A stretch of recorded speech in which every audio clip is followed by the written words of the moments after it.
This is Timothy Barr from MLW. Make sure you give a listen to one of the greatest podcasts in the world, True Heel Heat.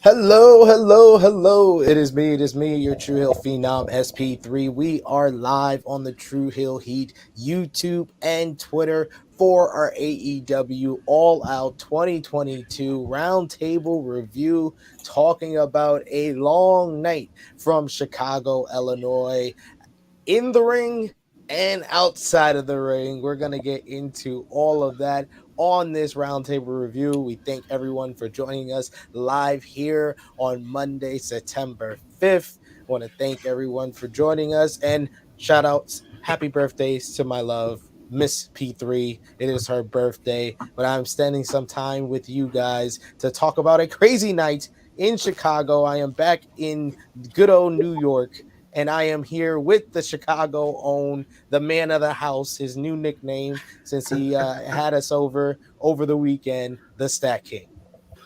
What's going on, guys? My voice is doing better than it was after Forbidden Door, but it's still kind of shot. But I had a great time at the pay-per-view. Great time having Sid and Jake on here. Let's talk about the pay-per-view. And I am here with a man that was on your screens for the last 5 hours last night. He is the true draw, Josh. What's up? So yes, guys, it was a long night from Chicago, Illinois. We had a 15-match card, including the 0-hour pre-show. Before we get into anything, we want to let you know, we want to hear from you in the live chat. We are interactive here. We'll try to highlight as many of your comments as possible. But if you want to have your comment highlighted and you have a question for us, you want your comment to be shown on screen, send a super chat donation. Those are always appreciated. Helps out the channel so much. And show your appreciation in the smallest way possible by dropping the thumbs up on the video. It helps the YouTube algorithms. Don't worry. We have Jimmy Macram. He is on his way. He is recovering from what I am sure is going to lead to no disclaimers at all, because I don't even have the disclaimer video on here. They got to get these on the AEW reviews, because I'm sure he's going to have thoughts on what went down in the ring and out of the ring. So I want to go around first and ask you guys, what was your overall viewpoint on the show? You know, Josh, you watching it from home. StatKing, you being there live. How was it for you, StatKing? I really enjoyed the pay-per-view. I felt as though the matches moved quickly. It felt like the show had a good pace to it, despite having as many matches as they did. Obviously, there were some booking decisions time-wise that helped with having that many matches on the card, and we'll get to that. But overall, I thought it was a really well done pay-per-view. And of course, there's that after the pay-per-view stuff. But that's its own separate question. Oh yeah, talking about the pay-per-view. The pay-per-view now. What was your overall viewpoint on the pay-per-view itself, Josh? It was better than I expected, and I think fans just shouldn't get so worked on everything they hear. I mean, Leah, I'll ask StatKing, what was your viewpoint on the aftermath? I know we listened to a bunch of it after the show with CM Punk just saying his feelings. Yeah, he was in his feelings. He'd be talking about, for those who think that the CM Punk shit is a work, I can't take y'all seriously. Sorry, StatKing. I haven't even said anything yet. Yeah. Let's hear what you have to say, because you were a proponent of all this CM Punk Hangman Page drama being a work in a way, or you can see it becoming a work. You blurred the line a lot with your argument. But it doesn't seem like it's a work, sir. Right now, I would say this feels 70% like a shoot and 30% like a work to me. This is it's a really interesting and unique situation because you have one guy who is by far the biggest star that the company has versus, so it seems, the guys who, I mean, the company is named after. So it's a very interesting situation. I do not envy Tony Khan right now. I would not want to be him right now. There are many days where I wish I was, running a wrestling company, but today is not one of those days. Regarding the whether or not this is a real thing, it just so I'll start with the Colt Cabana stuff and Hangman stuff because that's really what kind of kicked off his whole thing. For those that don't know, lawsuits are very expensive, and I say that from personal experience because I am a lawyer. I know, well, I mean, reformed lawyer. I know how much expensive lawyers can be, and when you're dealing with defamation suits and breach of contract situations, you want the best of the best. I remember that the lawsuit with Punk and WWE, let's call it what it is. It was the doctor, but it was basically WWE. Started shortly after that podcast came out, and that was 2014. And that was when I first moved to Chicago. I remember in 2018 working at a law firm literally across the street from the Daily Center and thinking to myself, he's there testifying right now in a trial. If I find an excuse, I could just go there and hang out there and just see what happens. Oh, dude, I'm trying to be one of them, man. I mean, I have a card that gets me access to the building without having to go through any kind of security shit. Like, why not use it to my advantage? But I did not do that, Josh. Don't worry. What? No, I was reading one of the comments. They're like, "Oh, he's still the biggest." I'm like, he is. I mean, yeah. But that's whether you like it or not, he is. I mean, that's really that's where we started with this. Because I mean, that's just what it is. People could complain about him all the time, but it's like he's obviously the one people talk about. He's the one people come out to see. You don't have to like it. There's a difference between not liking it and what's reality. And this whole thing with Colt Cabana is an actual real life thing. He genuinely does not like the person. And I don't know exactly what Colt may have said to Hangman. They are friends, or what he may have said to the Bucks or to Omega. They are friends as well. But Punk has his own personal interactions with Colt, and he feels however he's going to feel about it. So I look at it from the perspective of if he's pissed off about how much money, time, effort, like just mental health energy that he had to put into dealing with Colt Cabana for years, I think that he's going to talk about it in a certain way when people bring it up in a manner that he feels is negative, particularly if they are not involved in the situation and were never involved in the situation. They weren't on Colt's legal team or anything like that. Now, do I think that he chose the best platform to say the things that he said? Absolutely not. No. And, Sid, Jaquan, and I, we were talking about this last night. And I said, well, I don't think he's the kind of guy that's just going to go out there and talk about these sorts of things without at least having had a prior conversation with the Bucks, Omega, whoever. So whether he did or didn't and what that conversation was, we'll never know. But either way, whatever the fruits of that conversation was, it made him comfortable enough that he wanted to say those things or felt that he could or should say those things. Tony needs to have better control over what the fuck is happening at his post-media scrums or post pay-per-view media scrums. That's really, to me, one of the biggest stories out of this that isn't getting talked about as much. People are focusing a lot on the situation with Punk. Is Punk right in what he said? Quite possibly.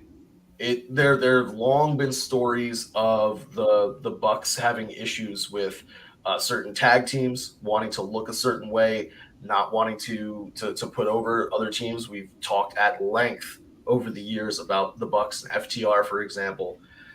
Kenny has a certain way of doing things. Kenny strikes me as like the most level-headed out of all of them. But there's going to be jostling. And if you are people who have built this company or started this company and built it up for what it is, it's going to hurt when you see somebody come in who you feel didn't do the work, to quote Cody, being put in a position that you think may be yours or maybe not necessarily be yours. You could be feeling it for somebody else, but you feel that person should not be there. So I can completely understand that. That's one of the big reasons why a lot of guys hate getting injured or are willing to work injured, because they know if they take time off, that top spot or wherever they were on the card, it's gone. I mean, just look at what happened to Finn Balor. So I completely understand their perspective, but it comes across as though a lot of the things he was saying were right.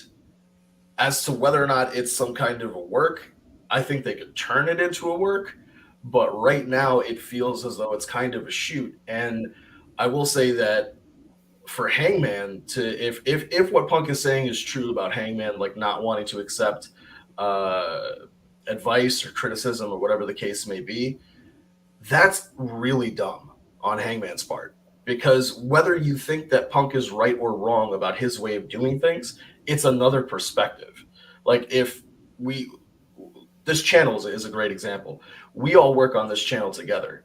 But if Sid wasn't willing to sit down and listen to us when we were giving him input, he would not be a good leader. He would not be a good person to be able to help and build all of these things that he has built. But he is. And that's why this works. And for Hangman to not be willing to accept somebody just saying, hey, this is how you do things, try it from a different perspective. Hangman may have been wrestling for, 10 plus years, but this is a guy who's been wrestling for 20 plus years. And on top of that, he has actually sat down in creative with one of the greatest minds that wrestling has ever seen when it comes to creative.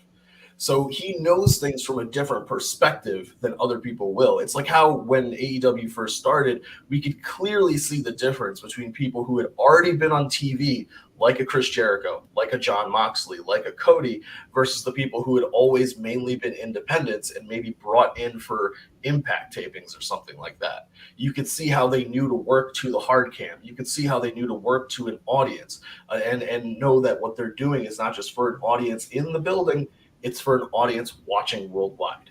So there are growing pains, and you have to be willing to listen to people and not necessarily be like, okay, I'll do it that way, but at least say, okay, what are you trying to tell me?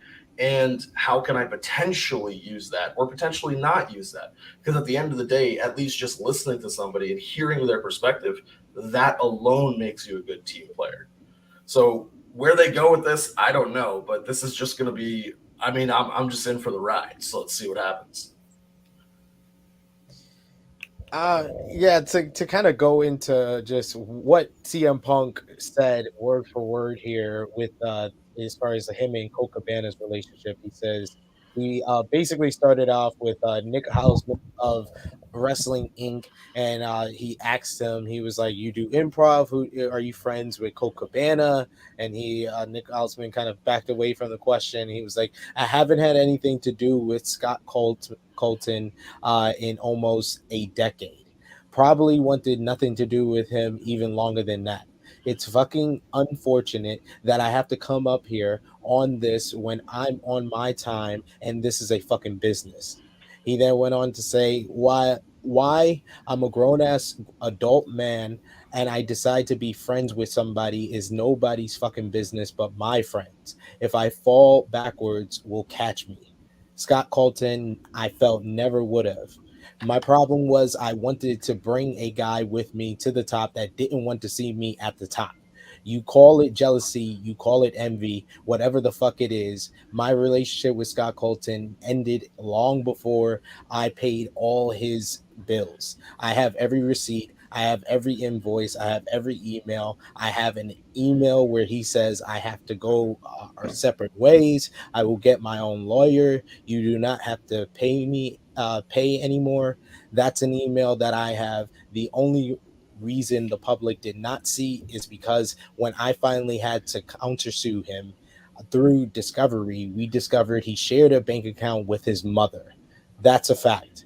As soon as we discovered that fact and we subpoenaed old Marsha, he sent the email and, oh, can we please drop all this?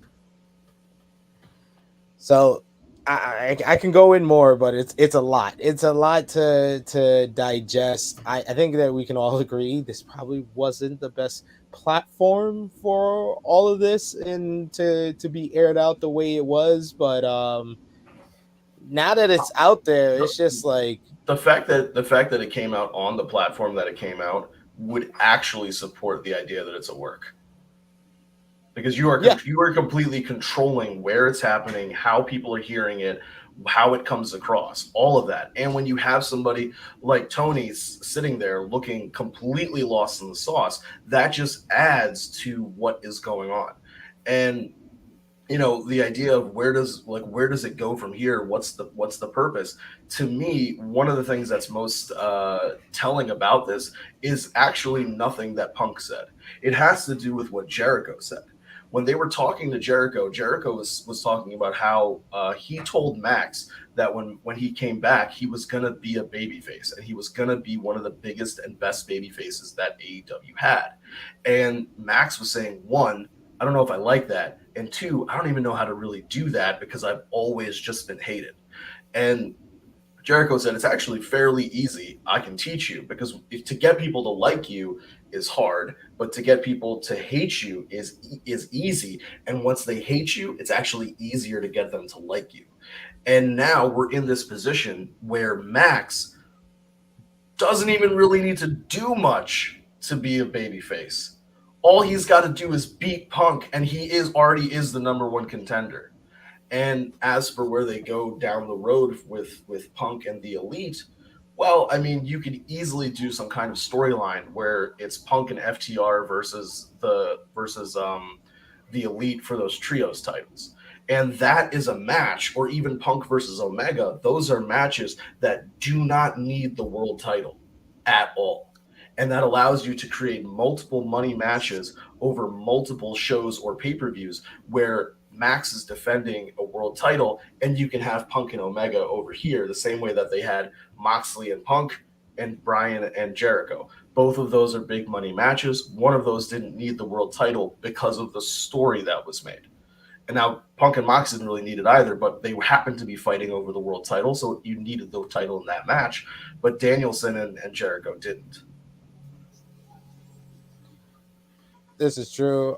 Josh, what do you think about Punk's everything that he had to say? There was also more about like Hangman Adam Page, and he thinks that it was dumb of him to go into business for himself with the promo ahead of Double or Nothing. And then he talked about the EVPs being irresponsible and being immature and not being able to handle the whole situation with Colt Cabana, who has been moved to Ring of Honor. So he still has a job. He's just not with AEW with the Dark Order anymore. Those reports came out, I believe, first from Wrestling Observer. Then it was later, confirmed with Fightful Select. So it's been going around, and Punk seemed very upset about it and all the controversy that is stirred up heading into All Out. And that came out in the post-media scrum.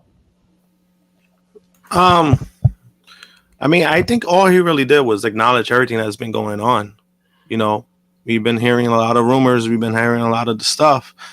And, you know, I think a big part of it is that he's frustrated because maybe what if there was a lot that he didn't do, but everyone's just assuming because of his past. So I think a big part of it was just he was acknowledging everything all at once. Was it the best time to do it? Probably not. But that's why I kind of see StatKing's point about, you know, he was in an environment where he can control everything.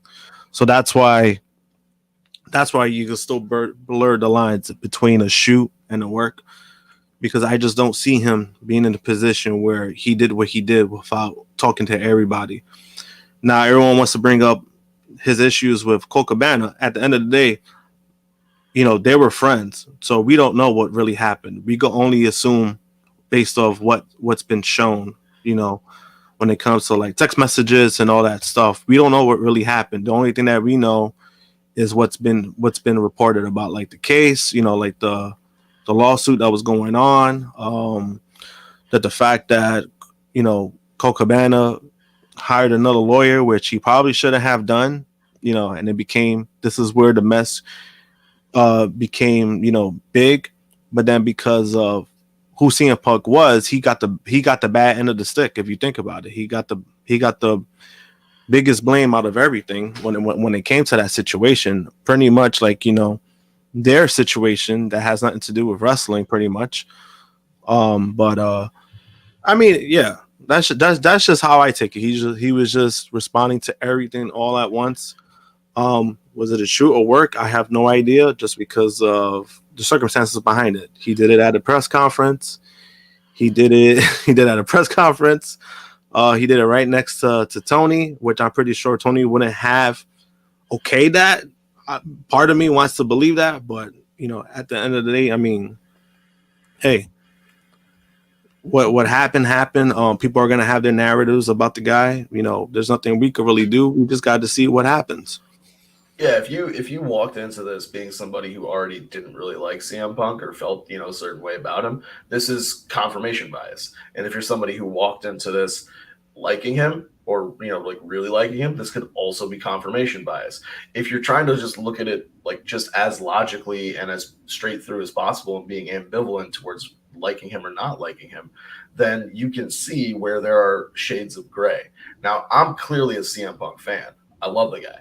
But I'm trying at my best to look at this as ambivalently as possible. I'm stumbling over words.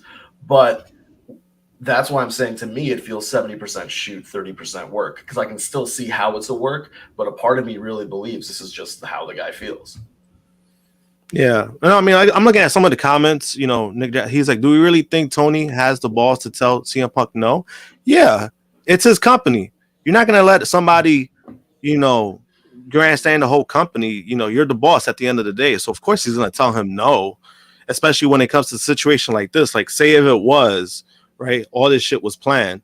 You really think he's going to be like, oh no, don't, you really think he's going to like, oh yeah, go ahead, you do whatever you want? No, because then you're disrupting the whole locker room like that. So yeah, of course you have the boss to tell him that's his boss. Like, he has to listen to it. And if you guys don't know, like, because Tony Khan both one presents himself a certain way to us in when he's coming out right before a show starts or backstage interviews and comments and all that kind of stuff during these media scrums, but you can also see how he does business in other places.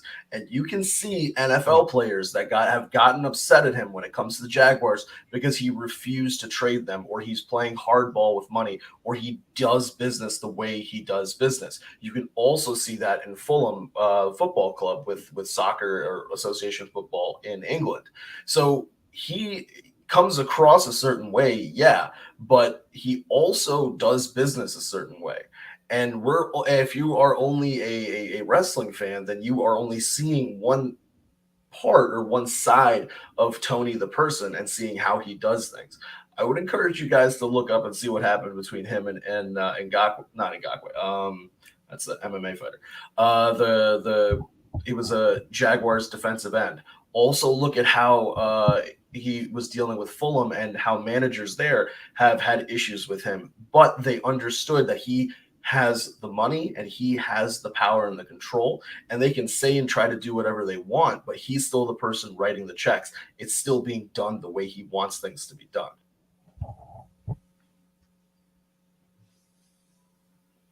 It's a lot to unwrap, especially with the whole how Tony Khan's going to control all of this. But it did come off very unprofessional and irresponsible of him to let this transpire the way it did, and you could see him cringing at some of the lines, and especially you're trying to book a major business, and these guys still think they're in Reseda.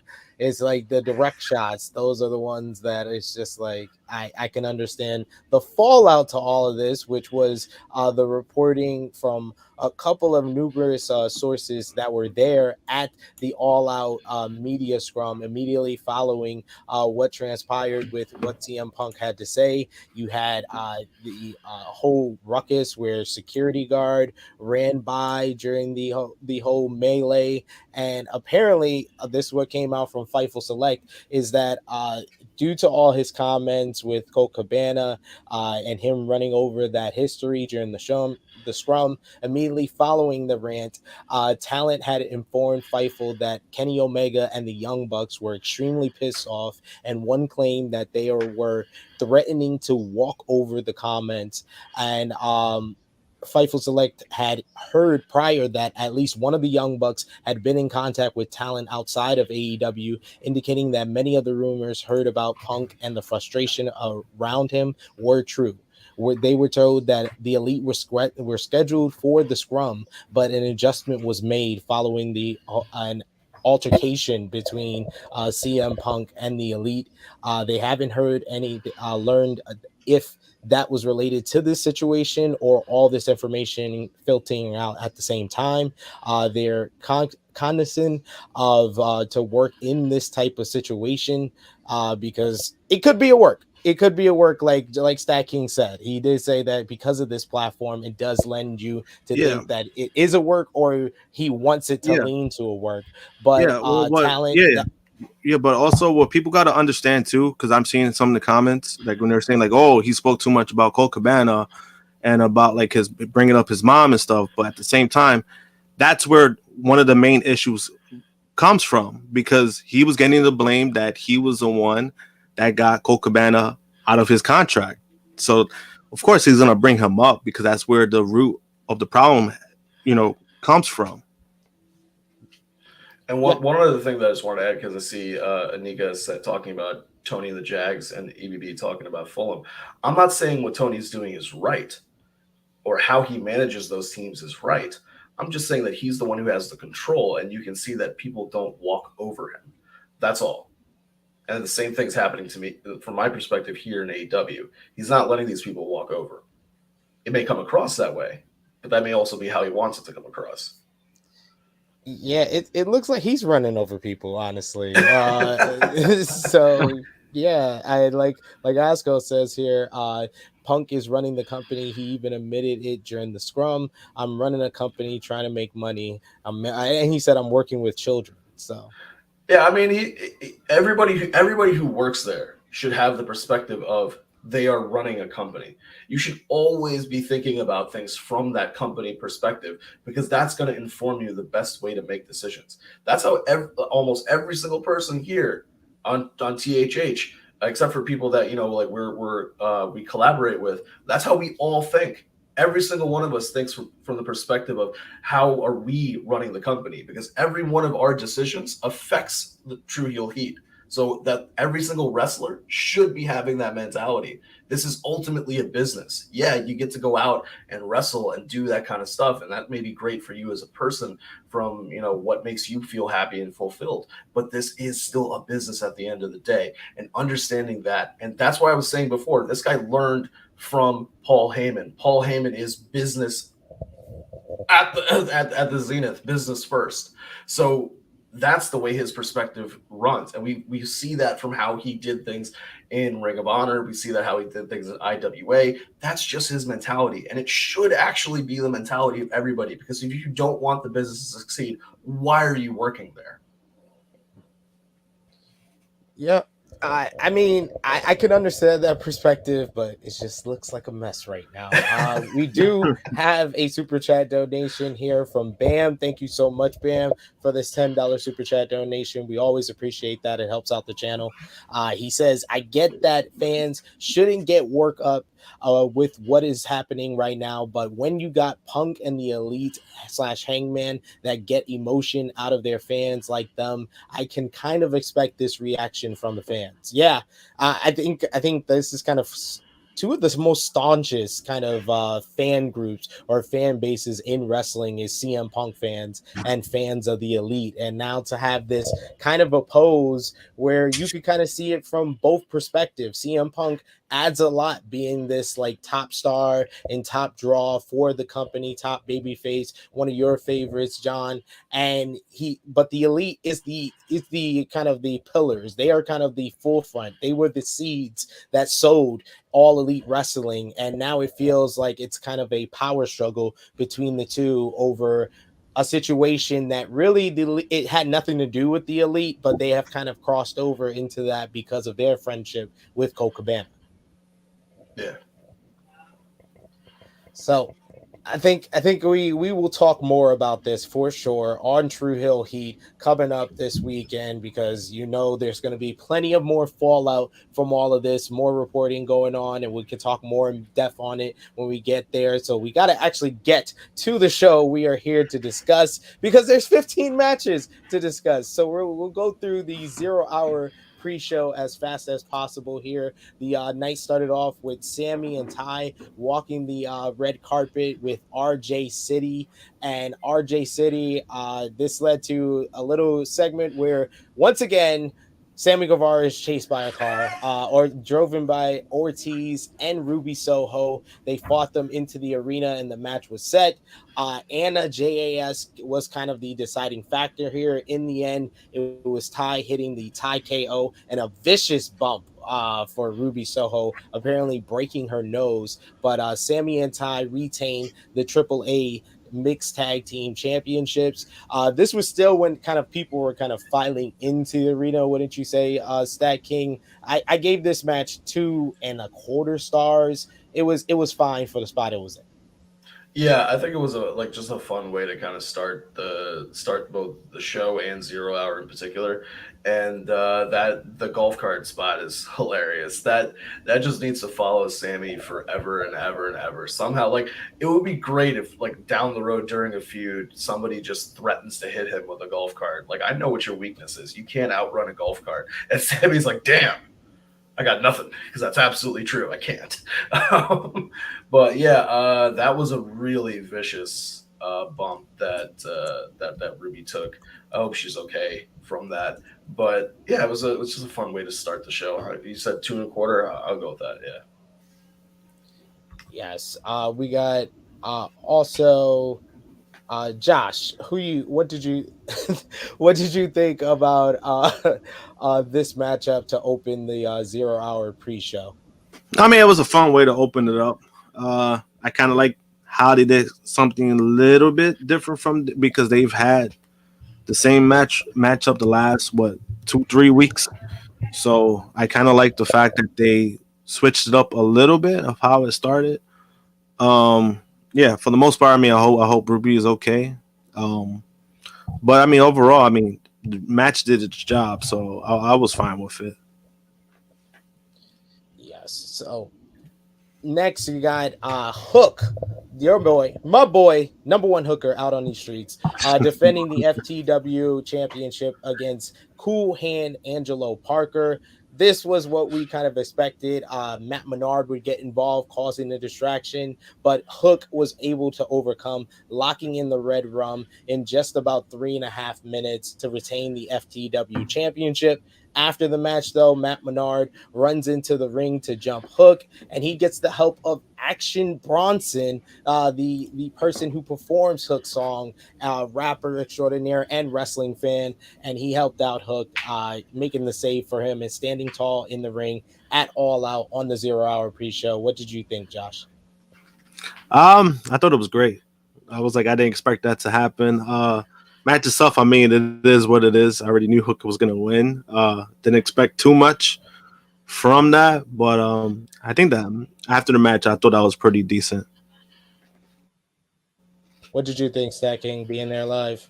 Yeah, I liked Action Bronson being involved. I mean, it kind of felt a little telegraphed, but I mean, who cares? It's just a fun moment, and it's just a great way to get people involved in the show.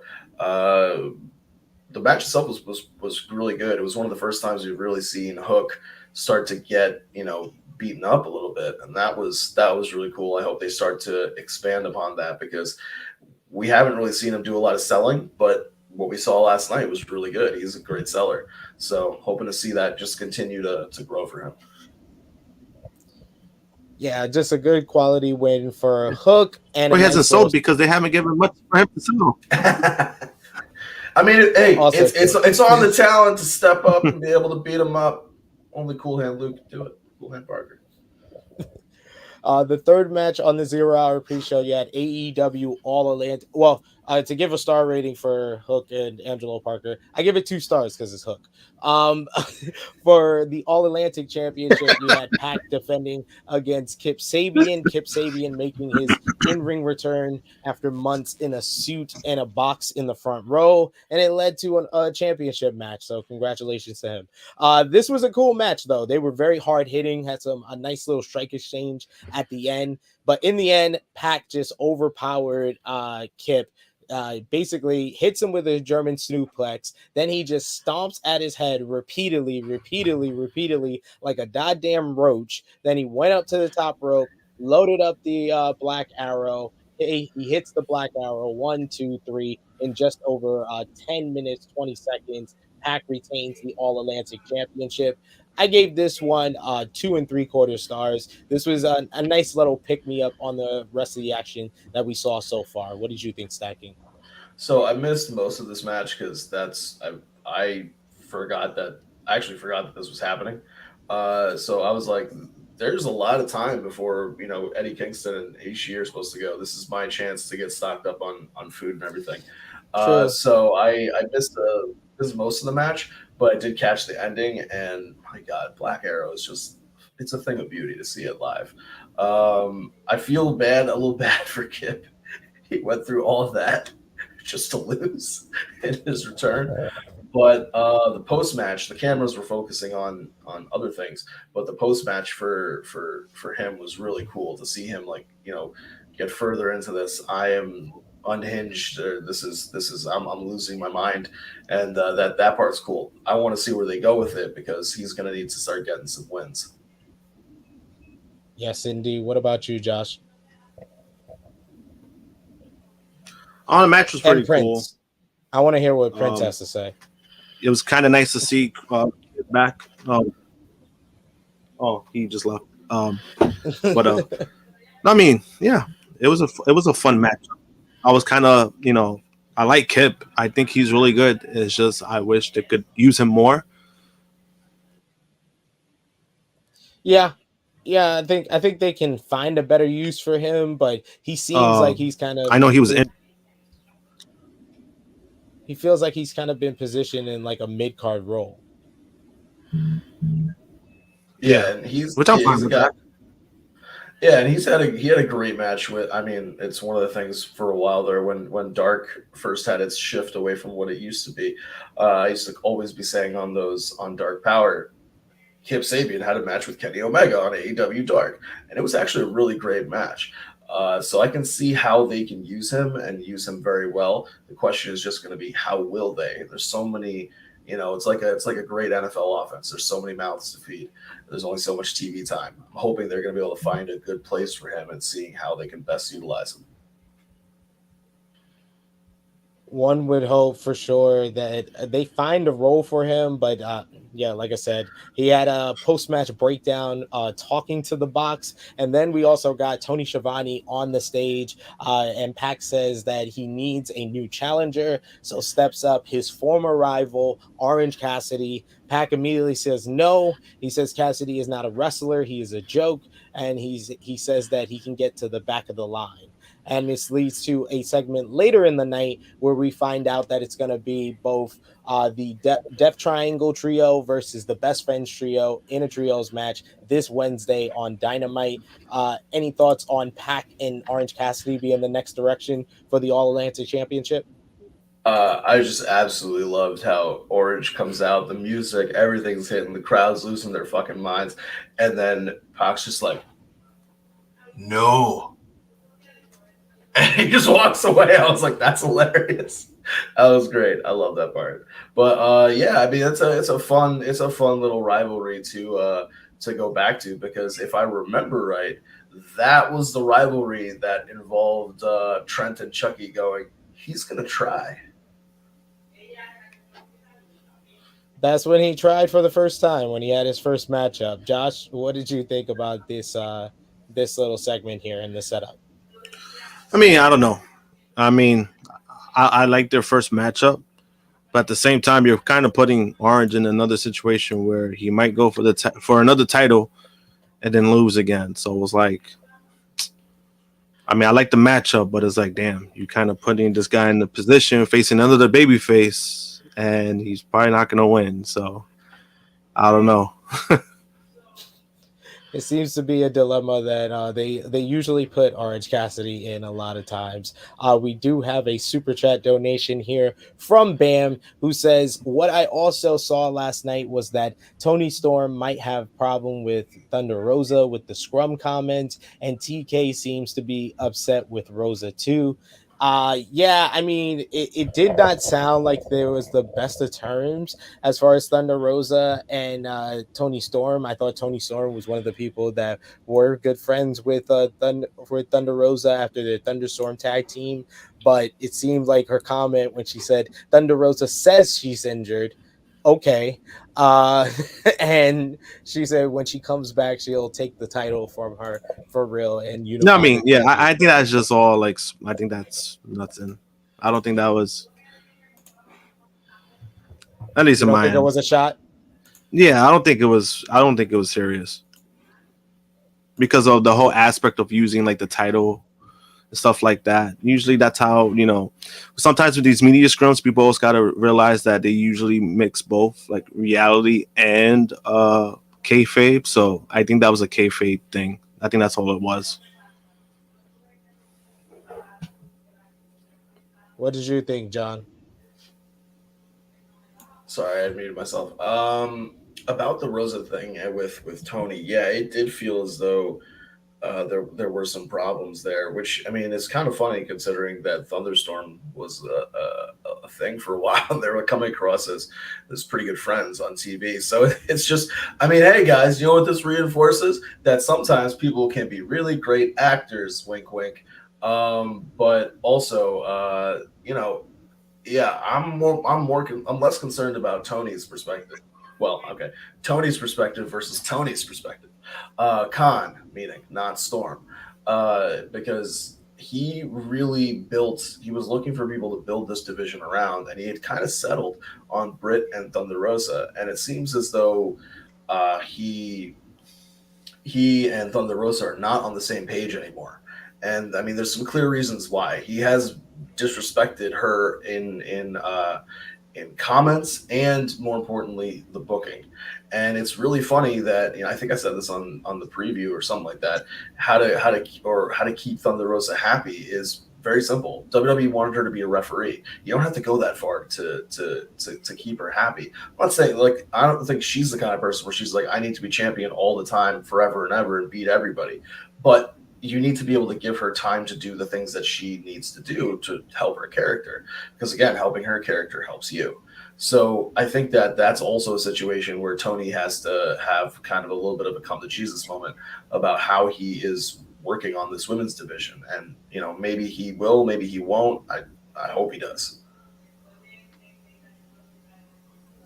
Yeah, it's not in the best position, especially with the conference call beforehand comments, and then the women's matches on this card did not get that much time. We'll get into that because we got one more match to discuss from the 0 Hour pre-show. Thanks again, Bam, for that super chat donations. Those are always welcome and the best way to have your comment highlighted on screen. And if you want us to discuss it, like we just did, but the 0 Hour pre-show main event was a banger in literal terms. There was two men chopping the hell out of each other, beating the hell out of each other. Eddie Kingston going one-on-one with Tomohiro Ishii. Much of this match was chops back and forth with both men lighting each other up.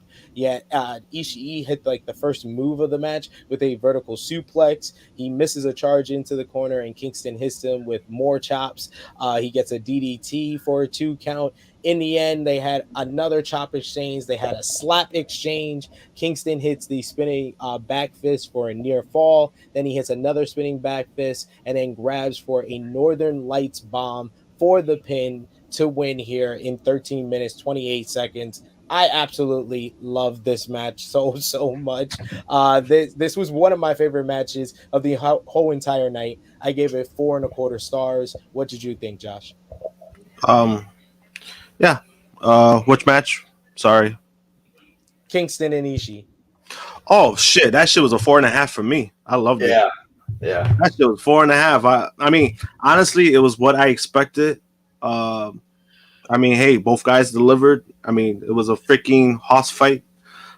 Kingston came out like he was like in prison for a couple of years and then just like broke out.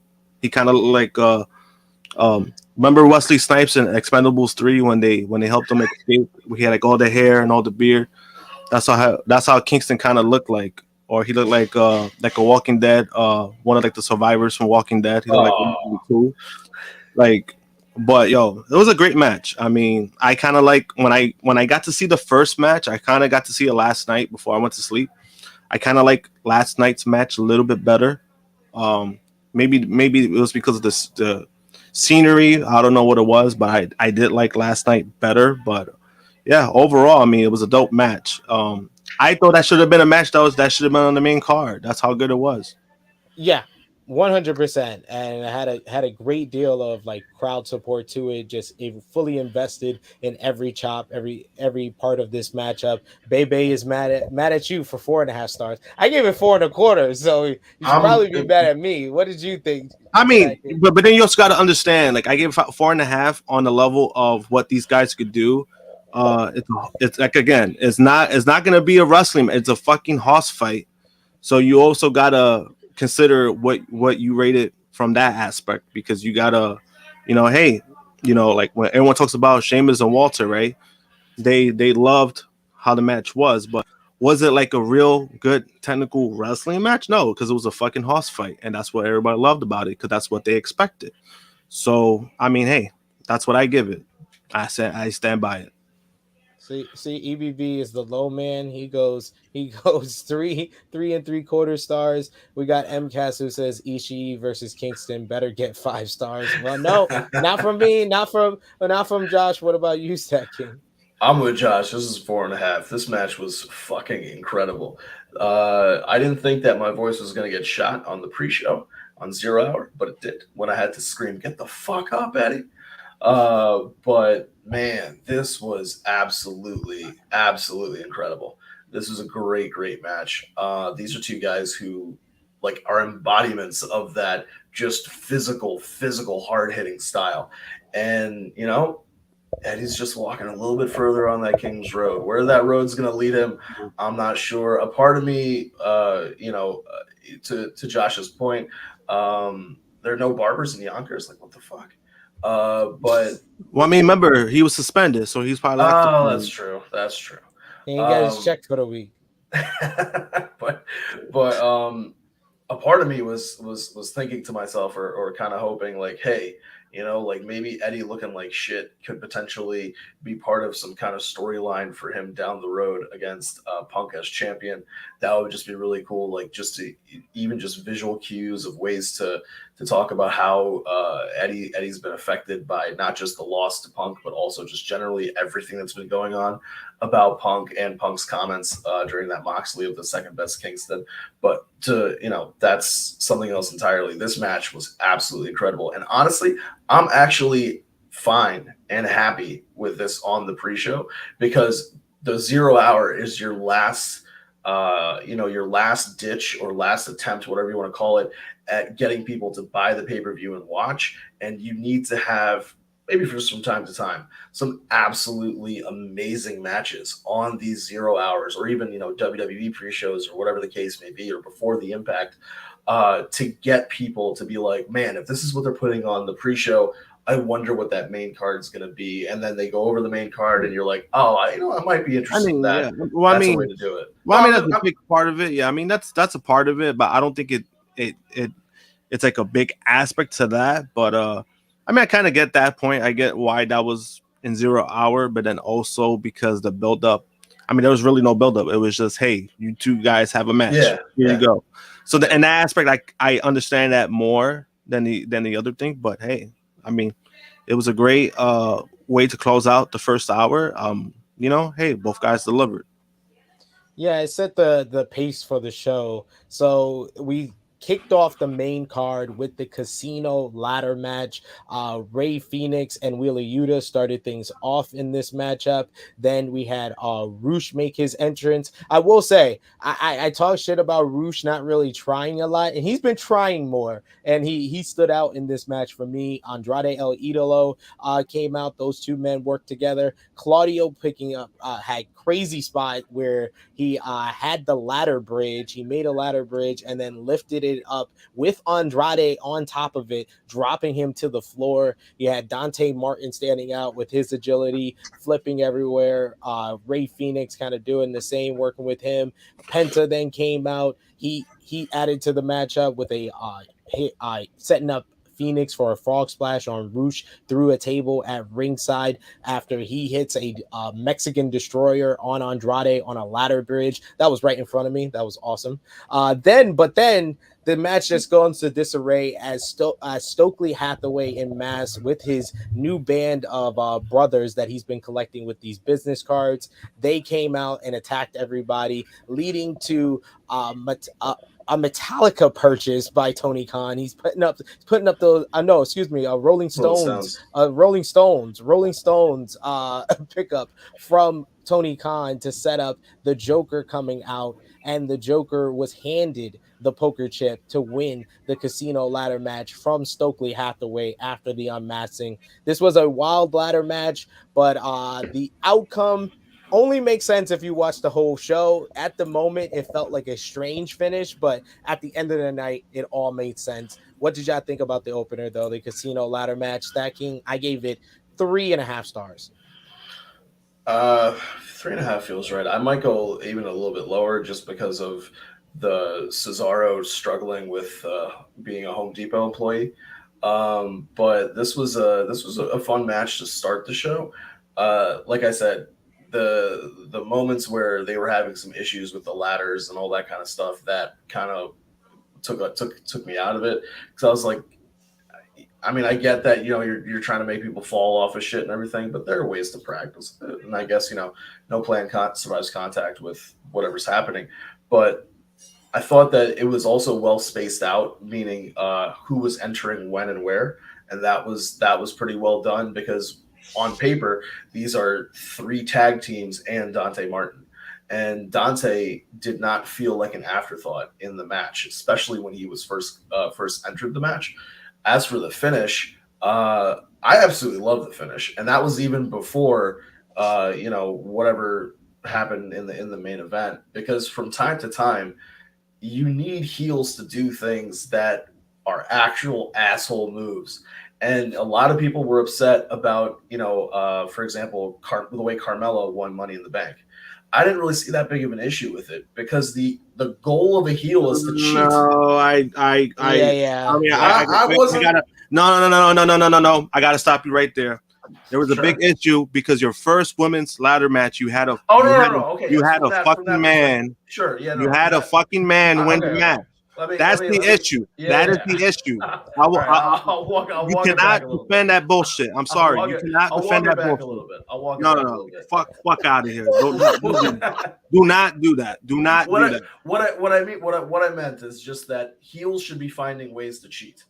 Now, whether that was the right decision there, I agree with that statement. I agree that heels should find a way, but right. And so the big issue was that you had a man in the first ladder match win the match. I got you. That's why it was an issue. In this situation, with the Joker and Stokely's army. We were talking for a long time about where exactly is this storyline going with Stokely. What exactly is going to be happening? He seems to be accumulating a large army, stable, whatever.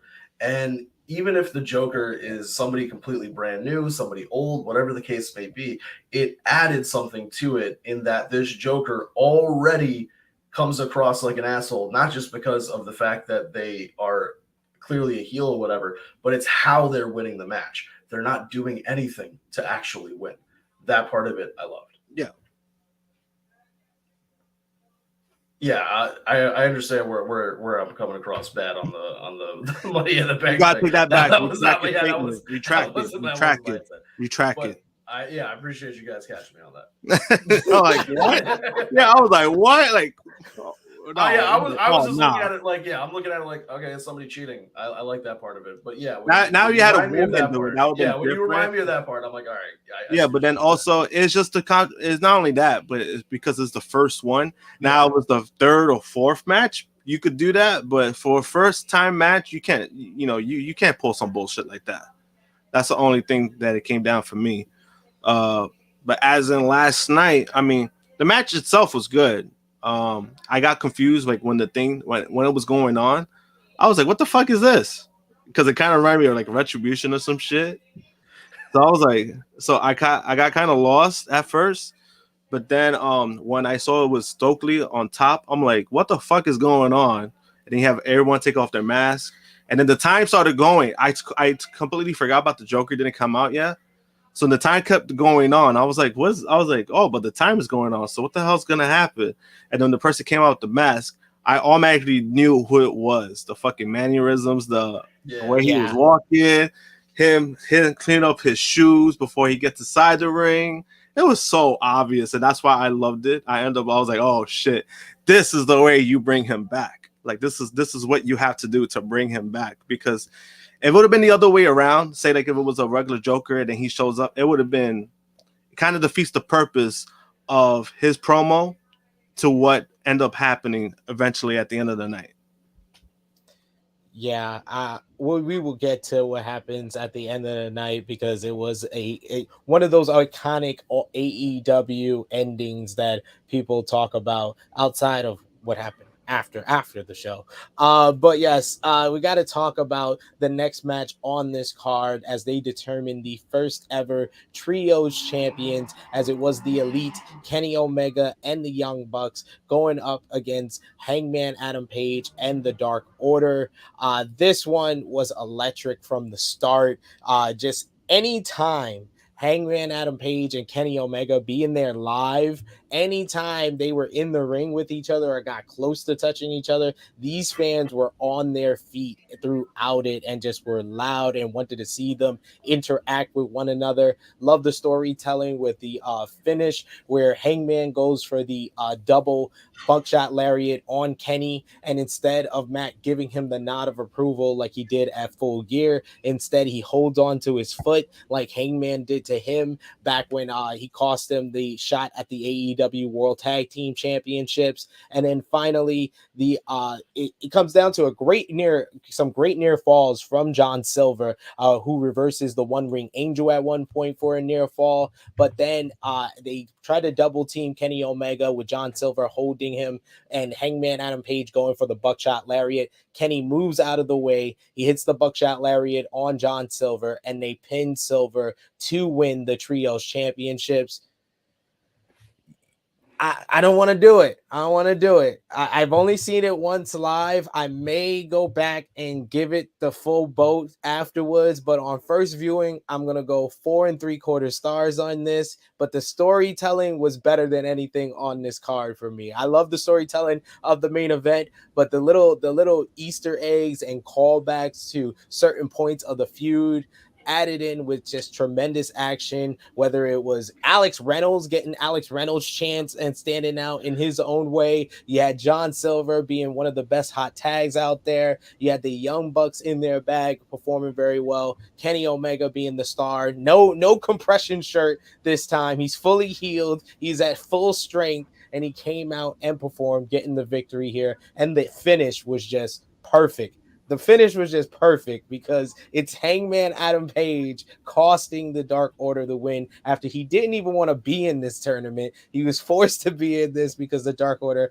had injuries, and then he's the reason why they lose. So we got more sad, anxious, millennial cowboy. Love it. Josh, what did you think? Gave it 4.5. I really enjoyed it. Both teams killed it.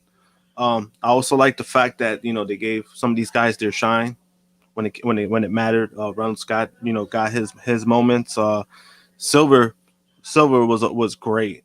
But the finish of the match I thought was the best part, just because of the storytelling behind it. But then also just the fact that Page he hit Silver and then Kenny pushed out Page to get the pin. That's what I loved about it. I absolutely loved it.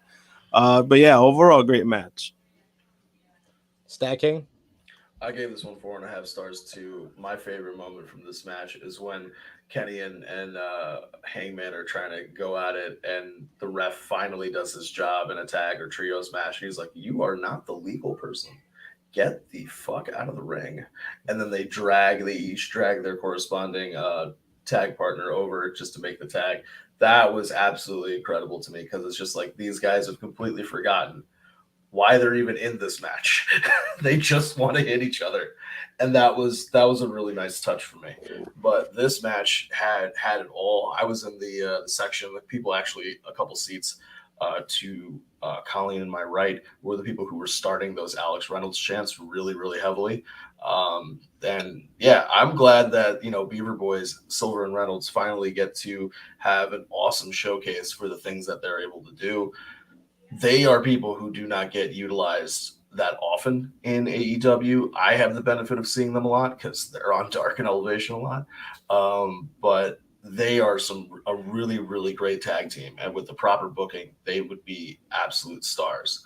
But you want to talk about stars. Kenny Omega fully shaking off the ring rust in this one and going bananas at some points in this match was really great. That was the best part to me. Yeah, those suplexes where he's just like hitting them on everybody. I was saying last night, I was like, "Yo, he's back. He's back. He's back. He's back." That was really great. This was an awesome match.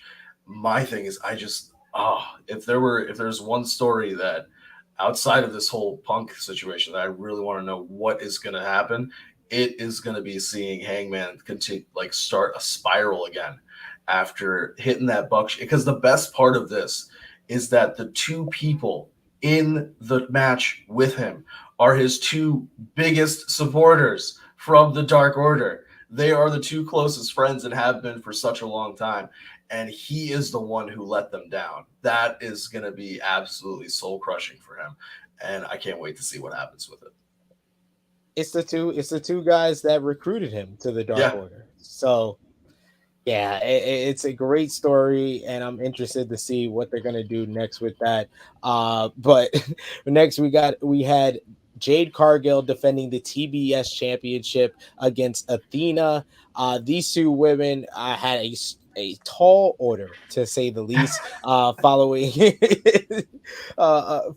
the last matchup here. They came out aggressive with Athena going after her. I do have to mention, of course, Jade Cargill's entrance theme with the that bitch and coming out as She-Hulk. Great stuff, because for a second there, I didn't even know it was her when she first came out, because I saw the dark hair. I was like, who is that? Where's Jade? And I didn't see the white hair. I didn't see the green hair. I saw the dark hair. I was like, wow, okay, all right. She-Hulk, great look for that. But they didn't get too much time here.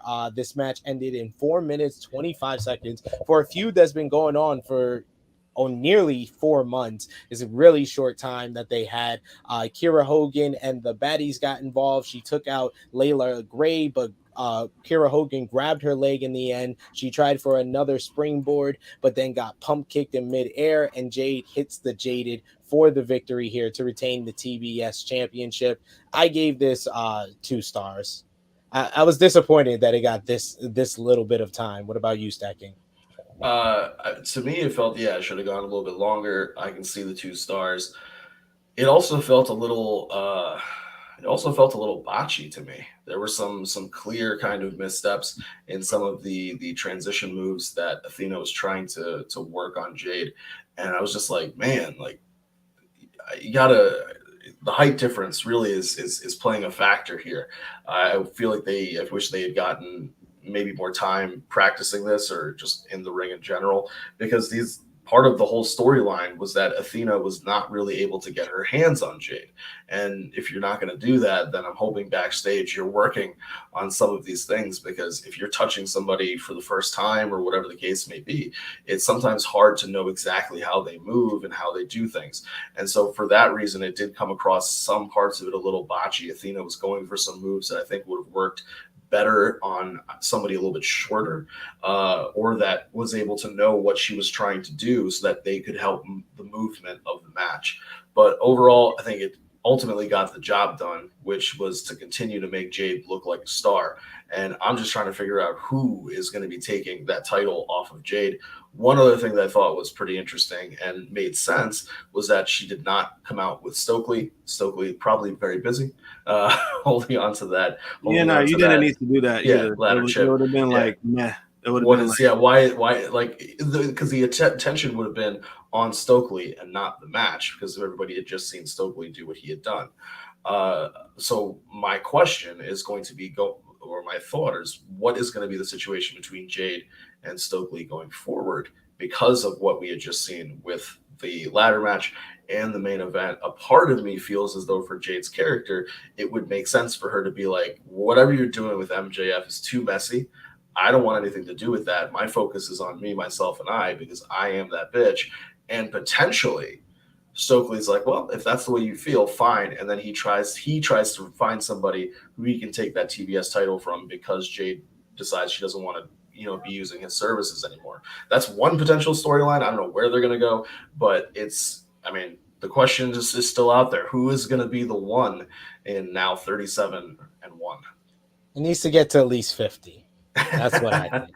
It needs to get to at least 50, and then we'll be good to go to move on from this. But for now, I think it needs to keep going, because Jade is still improving, but this was not the best showcase for her, and wasn't the best showcase for Athena as well.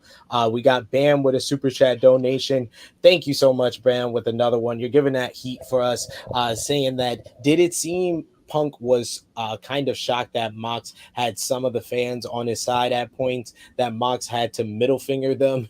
It looked that Punk also didn't like Chicago cheering for MJF. Yeah, he has he has a possession of the Chicago fans, so he felt offended that they would cheer MJF and John Moxley. But yes, being in the crowd, John Moxley had a bunch of fans, especially in my section on the floor, throughout the arena. There was very loud "Let's go Mox" chants. I know to most of y'all that were watching at home, it came off like it was maybe, I would say, 85, 90 CM Punk from you watching at home, Josh. it didn't come off like that, and you could tell Mox had a lot of fans in the crowd. Yeah. That's good. That's Because good. That's the thing though. That's the thing. He's a likable guy, so it's not like you could completely put somebody to just like completely turn on him. When it came to the situation, like when it was Punk and Cena, nobody liked Cena for the majority. So it was very easy for the crowd to go completely against Cena. When Mox, he's also a babyface, but he's great. Like you know what I mean? Like, yeah, and Cena's not the kind of guy who appeals to a hardcore wrestling fan, whereas Moxley is. So it's going to be easier for him to get cheers. Last year, Darby was not like Darby wasn't booed; he just wasn't supported. If that makes sense. yeah. We got Jimmy Macram in the live chat saying story is done. Con stinks. I thought you were showing up. You said after 1, you show up after 1, and you'll be here. It's like 2:00, and you're commenting in the live chat. People want to hear what you have to say. They want to see how many disclaimers you can get talking about the rest of the show. We got Cody just joining us. Thank you, everybody. We got about 77 of you watching across YouTube. Remember to drop the thumbs up on this video. Remember to share with your friends. Subscribe if you are new to the True Heel Heat YouTube channel. As we talk more about the All Out card, after the Cargill and Athena match, you had CM Punk arriving at the building, putting over that John Moxley is facing all of Chicago. Then we got another trios matchup here, as it was FTR and Wardlow versus Jay Lethal and the Motor City Machine Guns. One quick thing. For those of us who arrived early enough for 0 Hour, that was definitely absolutely pre-taped, because right before 0 Hour started, Larry, his dog, actually got loose and was running around ringside, and Punk came out to try to get Larry to come back, wearing the same thing he was wearing in that video. So they probably just pre-taped that. Yeah, probably should change that dog's name. Well, that might be, there might be Larrys out there that don't like Punk for that reason. You never know. Maybe that's part of it. You never know. But next you had the 6-man tag team matchup of FTR and Wardlow versus Jay Lethal and the Motor City Machine Guns. They came out with Satam Singh and Sanjay Dutt. Sanjay Dutt continued to troll Dax Hardwood about his daughter, and his daughter came out with him for this entrance on this occasion. This one was kind of drawn out. I didn't think it needed as much time as it got. Everybody worked well. I love the interactions between FTR and the Motor City Machine Guns. In the end, Wardlow was kind of this powerful force that had the advantage over everyone else on the opposite team. He started wrecking everyone, and then he wrecked Lethal with an overarm lariat, and then the 4 movement of the Powerbomb Symphony to get the victory here. Good enough matchup. Wardlow gets to pick up some momentum. FTR, I don't know if this helps them too much. Hopefully it sets up a tag team matchup with the Motor City Machine Guns. I wish this match would have felt a little bit more important, but it felt like a house show type of matchup, especially with like the post match where we got a big return though, as Samoa Joe made his return, the ROH television champion, to even the Hobbs against the heels when it looked like they were circling Wardlow and FTR. Then we got Sanjay Dutt was circled. We had Hardwood's daughter who came out, distracted him. Hardwood decks Sanjay, and then she fights like an 8-year-old girl, and she gets a pinfall over Sanjay Dutt. So a nice happy moment here at All Out. I gave the match itself 3 1/4, but we have someone joining the panel. I apologize. I said that on air, but I did not send the link. I'm sorry. I just got off a flight. I apologize to the man with 45,500 subscribers, the man you go to for your honest criticisms of Tony Khan, Mr. Jimmy Macram. I started the view at 2:30 in the morning, so obviously it just ended. Boo. Boo. Boo. You didn't like anything? The you didn't like anything? Oh, MJF is back. That's something. Tag team title match was fantastic. Right? What about the trios? We talked about that. What did you think about the trios match? I know you don't like the elite saga. That's no. I feel like I watched that match already at some point. Definitely. But no, that was great. That was great too. Did you guys like the open to the show, or did you guys give it a pass because it ended up great at the end? That you don't. Yeah, that's what we were kind of discussing that we didn't know. I said it came off as a strange finish at first, especially being there live. But I mean, I like everybody else knew who it was, so I was like, this is a nice way to get out of it, because that was the whole situation. People were like, they didn't want him to be the Joker because they wanted him to come out at the end. So this was him getting both of the things at once. Okay, fair enough. I felt kind of the same way. I just felt it could have been done neater. Like even with the 5 guys and MJF masked, that could be done better. Just for 10 minutes of silence. This was weird. Very, very, very true. We're going to talk about the main event and MJF's return. The Frost King from Game of Thrones. That's what it was. He does look good. Josh, StatKing, any thoughts on FTR and Wardlow versus Machine Guns and Jay Lethal? This shit went too long. I was like, what the fuck? Like, I mean, I appreciated the fuck Detroit chants that were started. But yeah, this went way longer than it needed to go for what they were trying to do. And I agree with you. It did feel that ending like very house show-esque, like something just being done because, you know, whatever. Especially because the whole thing about the, you know, Dax's daughter, it wasn't really something that was super part of the storyline, really, in that sense. Like, Sanjay just randomly had that shirt.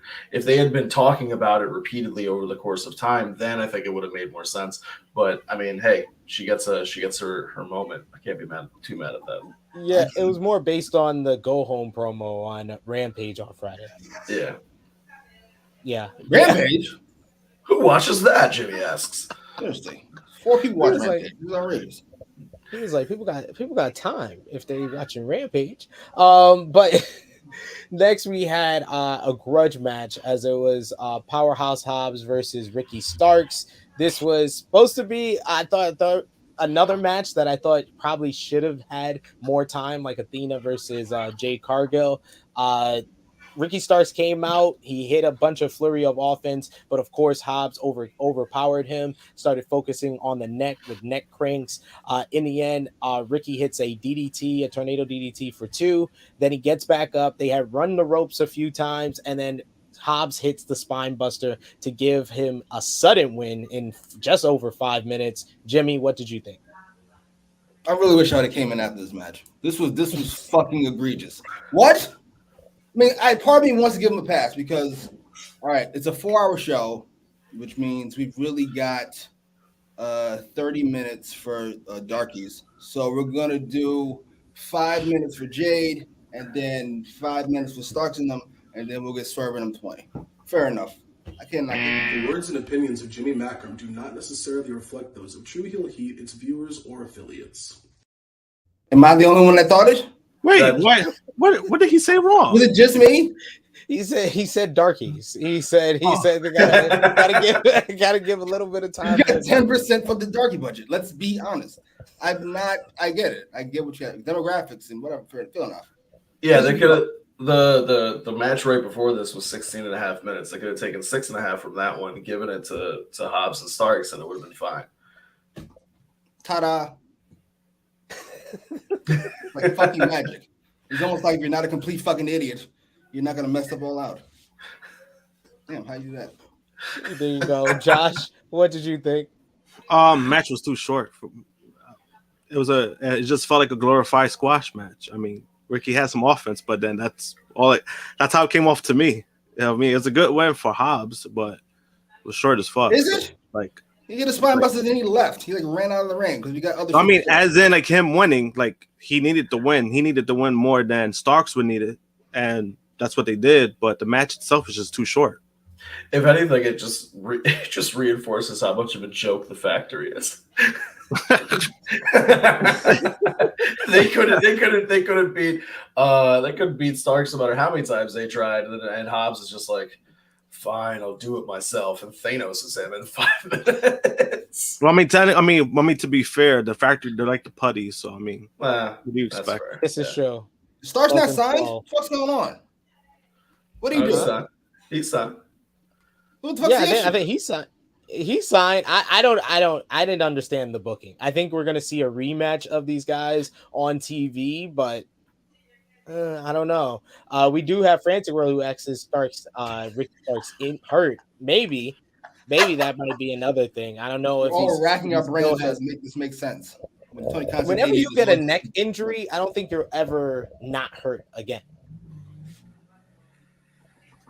So that's I think less than 5 minutes though is the big factor here. Annika says less than 5 minutes. You break up this team for less than 5 minutes. Yes, he did. We got Romeo who says, "Don't put this on the show. If you're gonna do this to Stark, save it for Dynamite." All good points. Keep those comments coming. Keep those super chats coming. We're gonna talk about probably the match that exceeded expectations the most on this card.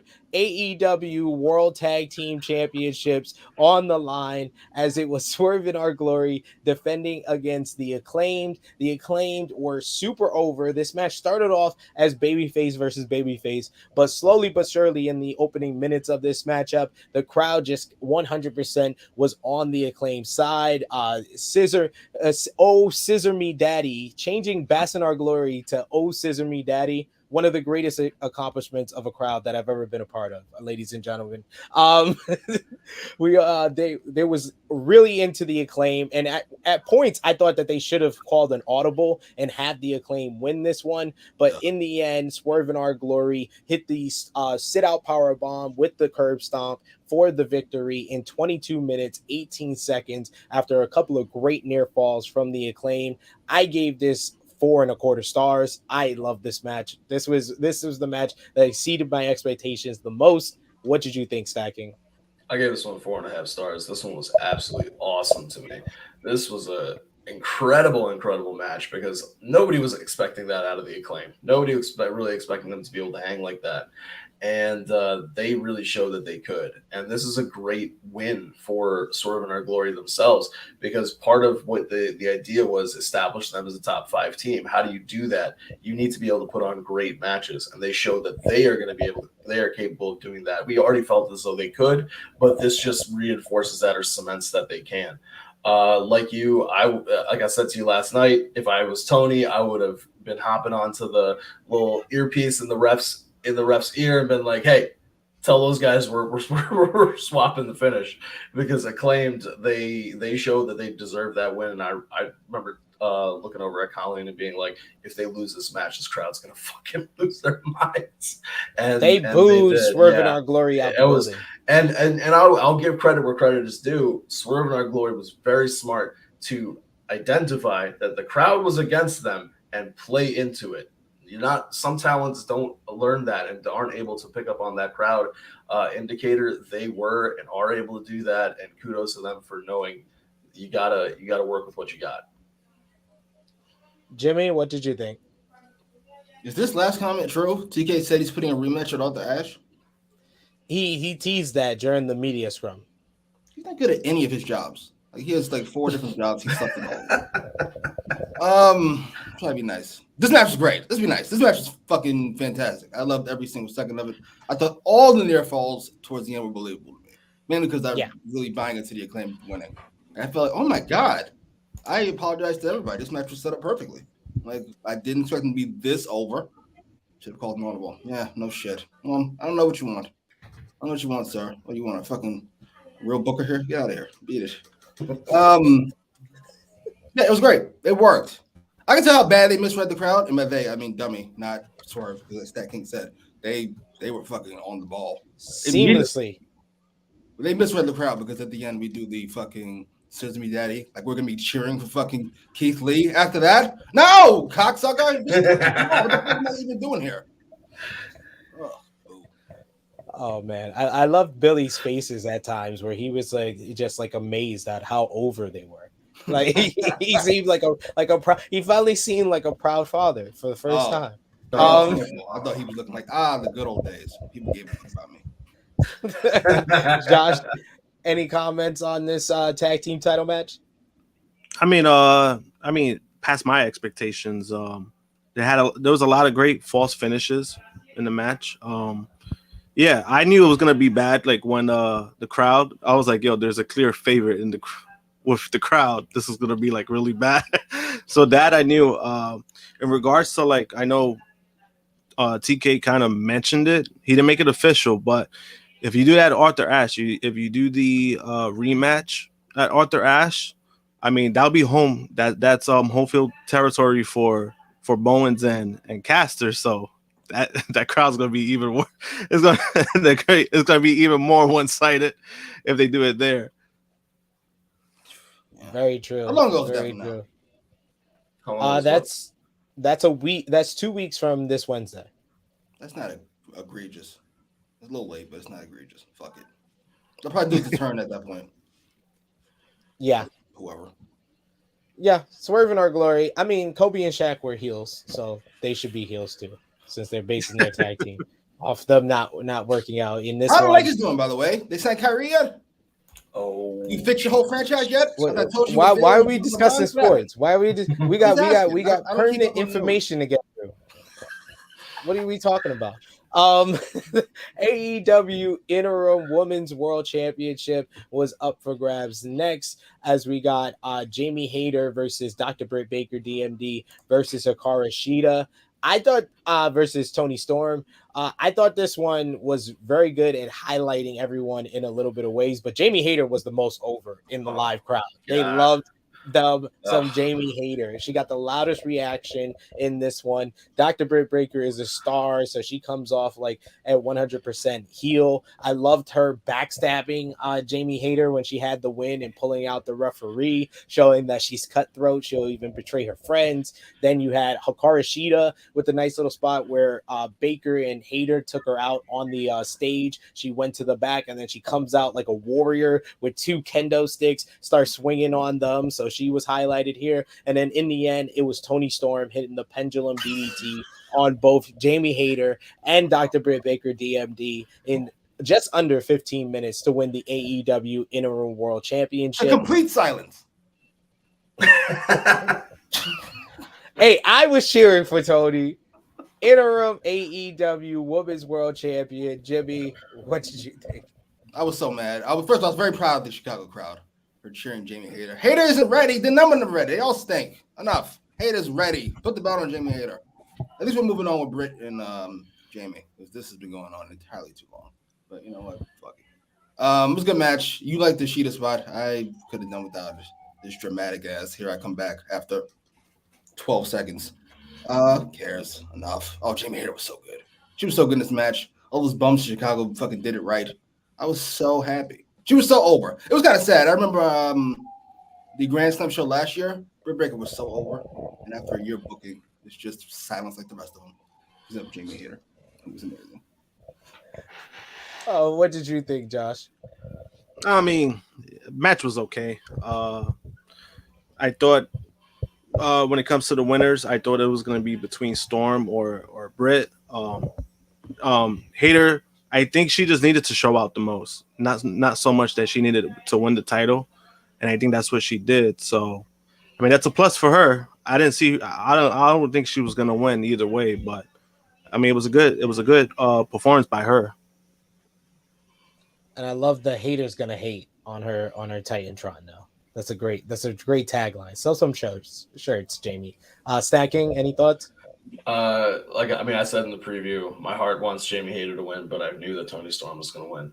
Yeah. This was a really fun match to me. The only thing that I didn't like about that Sheeta spot is that she came in with those kendo sticks, whacked them like about 4 or 5 times, and then was like, "Oh, I'm done with these kendo sticks," and threw them away. And the kendo sticks didn't play any further part in the rest of the match. I was like, "What was the point of coming back with those kendo sticks?" Besides that, Jamie, girl, you gotta watch the tape back, because Britt looked like she was about to put that lockjaw on you before she gets interrupted. You gotta be watching out, and I'm glad that this is finally. I think the other thing I said in the preview was I just hope somehow, some way we come out of this match with the start of Hayter versus Britt, and I think we got that. So I'm happy there. You mentioned the lack of doing anything with the kendo sticks. Did y'all mention how dumb everybody was in the beginning of the ladder match? These are the 4 dumbest people to ever exist, by the way. They weren't climbing the ladder. Yeah, climbing the ladder. And the other part to me that I don't understand is, if anybody can win the match at any point in time, why bother having people enter at different points in time? Just start the match with everybody already in the ring. I always thought it didn't start until everybody was in the but dudes are just straight climbing from. Excalibur was rather clear, but if they do it before he comes out, it's all good. Why is Roosh not running to the ring? He's gonna climb the ladder and win. You could have made it a thing, like fucking, unlike Battle Royals, where you want to come in last. You could have did some qualifying matches to come in first. Because the other part of this is like I said, everybody was in this match was in a team except it's 3 teams and Dante Martin. So like the teams should be protecting each other, and obviously Andrade and Rush are the smartest 2 fuckers in there because Rush is like, I'm gonna hold the ladder for you while you climb, boss. Get up there, and everybody else is just like, it would have made more sense if they started everybody in the ring if you're gonna do something like that. But yeah, they whiffed on that too. They whiffed on a few things. I think is that true? Don't skip that. Is that what you said? True. Wait, what? EBB says you heard Tony being questioned about it before All Out. Man really said he thinks he books it great. He responds to criticism about lighting, but not the women. Nah, that's taboo. I think he's referring to the Thunder Rosa CM Punk thing. I think that's what EBB is referring to. God, first of all, what a fucking great quote that is. I'm not gonna get into it. It's a long show. I'll be quiet. I'm gonna keep going about dummy every fucking segment. You're gonna get annoyed each and every time. The 4-way I gave 3.5 stars. I thought that it was a good showcase, good matchup. The right result, give or take, I guess, depending on who you are. I went with Britt Baker only because I said that I wouldn't go against her again after she won the Owen. Oh right, that happened. Imagine Tony Storm won that, then won this. That's the other thing. Why she should be walking out every time with the fucking Owen belt. No, she shouldn't. No, we good. No, that's once a year. Just keep reminding us that you won it. No. We all know it was a big deal. Fucking Britt Baker won. Max always comes out with he's always come out with that fucking diamond ring. Come out with the belt. Yeah, but the ring they do that shit every year though. That's the difference. Yeah, they're gonna do the Owen every year. We don't know if that's going to be the end of the Owen, but let's talk quickly about the shortest match on the night as Jungle Boy versus Christian Cage. Jungle Boy comes out. He looks for Luchasaurus. He comes out the heel entrance. He choke slams Jungle Boy onto, I think it's like the steel grail of the stage. He drags Jungle Boy to ringside, puts him through a table. He puts him in the ring. The match begins. Christian hits a spear. Jungle Boy kicks out. Then he picks him up, hits the kill switch for the victory here in about 21 seconds. More an angle than a match. Loved Christian's entrance with talking shit to Jungle Boy's family. I can't rate this any star rating though. So, Josh, what did you think? I mean, I was laughing like the whole time, so I don't know if that counts. Entertainment factor. Jimmy, same. That was amazing. I actually watched the video package. I didn't skip it. I went, no, I need to see what Christian said again. Please. All of that. And then the kiss as he delivers the kill switch. Oh, that was great. Most of us kind of guessed the Luchasaurus thing. But you know what? Yeah. You gave it a shot. You gave the swerve a shot. Fair enough. I'm not going to be mad at you. He swerved us, bro. Swerved us. Not only that, but I think a lot of people expected it to happen like towards the end of the match and not like before the match started. So I thought that was a good way to kind of swerve that point. Yes. Oh, but we're not gonna mention he's Jack Perry now, as they mentioned 12 or 15 times. It's amazing. Jack Perry. So happy. Yes. Justin Roberts introduced him as Jungle Boy Jack Perry, and you could have felt JR at the announce table. Busting a nut. Yes. I did it, y'all. Took him 2 years to pull this shit off, and he did it. I did it. I did it for all the veterans, all the old schoolites. There you go. Any other thoughts on that match? I mean, as an angle, it's like 5 stars. As a match, no rating. Yes. Yeah, that's the best way to put it. This one, Hobbs and Starks, in the main event, I was probably looking forward to the most. And only one of them got even a chance to deliver. Tony knows that if he sets you up this way, it's great content for us. So, Tony, we appreciate you. I appreciate you. Keep watching. Next, and this is when at the point I was like, "Oh, there's only 3 matches left." I was like, at certain points, like when as they were introducing the next match, I'm like, okay, down. Believe me, that's why Romeo gave. We got to this, and I was like, yeah, he gave MVP. Yeah, like Romeo last night, he gave MVP to Hobbs and Christian for speeding up the matches, so he gave them MVP for that. We appreciate y'all. We need these different times for these matches on these long cards. This matchup did get a bunch of time though. It was the grudge match between Chris Jericho versus Bryan Danielson, American Dragon versus Lionheart. Jericho coming out with the full Lionheart theme. Bryan Danielson came out with the singer of Born for Greatness performing him to the ring. Why does that look like a Wish version of Machine Gun Kelly? And that's it really does. It really does. Heard that the Dragon song was sung by a woman. I did too. I 100% did. Okay, fair enough. I was like, oh, okay, all right, this is okay. Make Dragon look not cool by having this fucking Tony Khan's cocaine buddy sing this fucking song. Like, what? You're ruining the Dragon. Enough of this.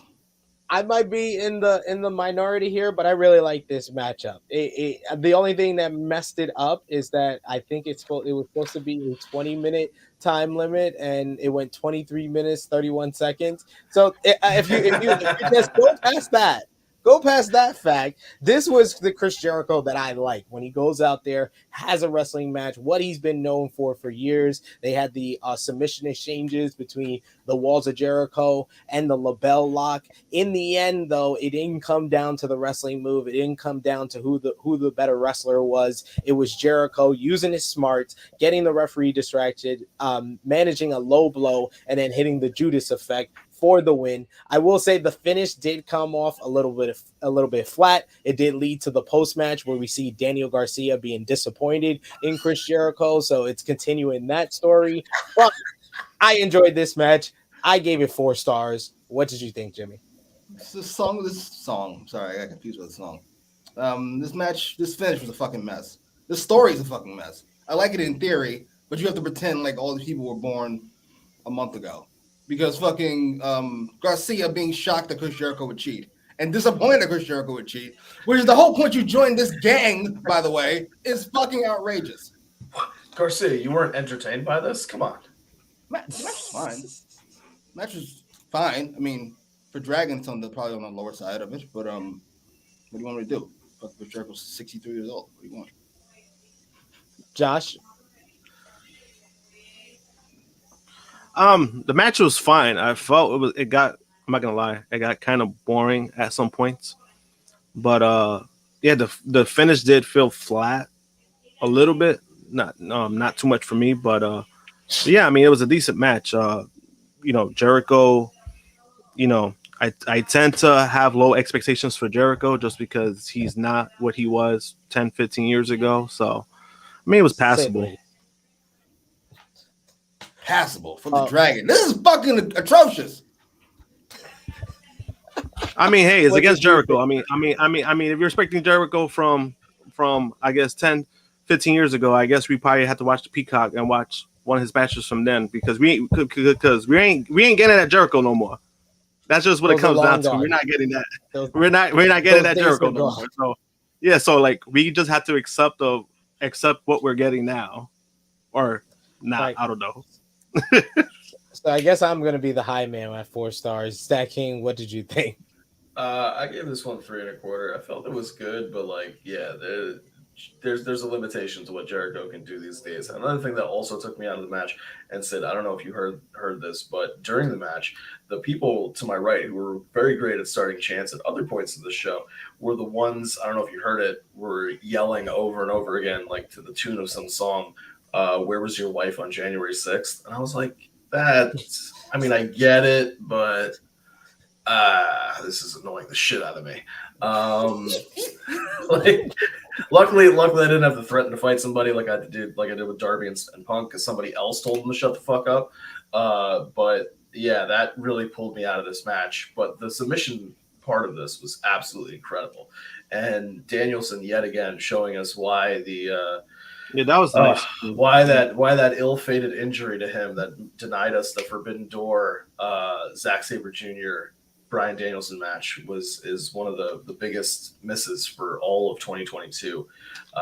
That was absolutely incredible. Like the dude's like a fucking just, oh, you're gonna try to stop me here? I'm gonna go over here, and it was just absolutely great, that part.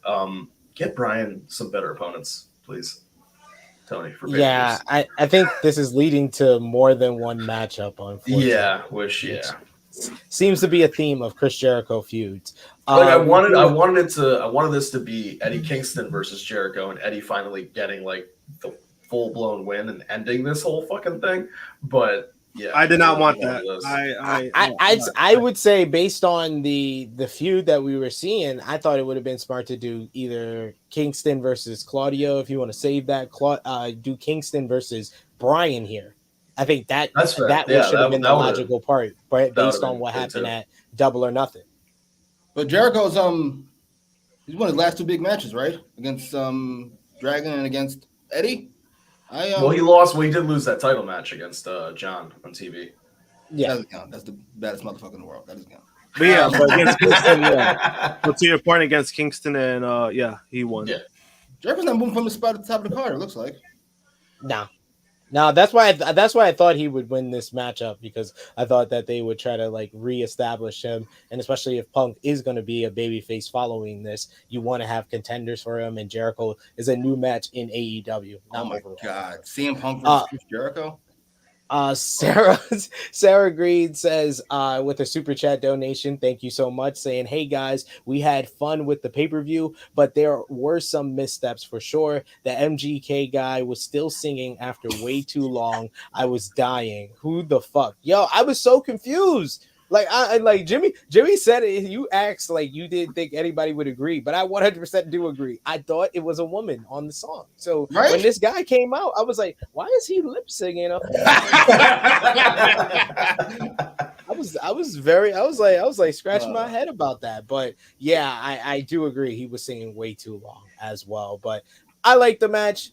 It's not for everybody, as we see here, but we got 2 more matches to discuss. We're making it down the home stretch, y'all. As we had our last trios matchup of the night, as it was House of Black versus Sting and Darby Allin versus Miro. Miro showing off his offense very early here. Sting and Darby Allin having their nice spots. Sting with the big reactions from this Chicago crowd throughout the night. Him hitting the Stinger splashes on the House of Black. That was a really good moment. In the end, though, Malachi Black looked like the House of Black looked like they were dominant. They had a submission on Sting at one point.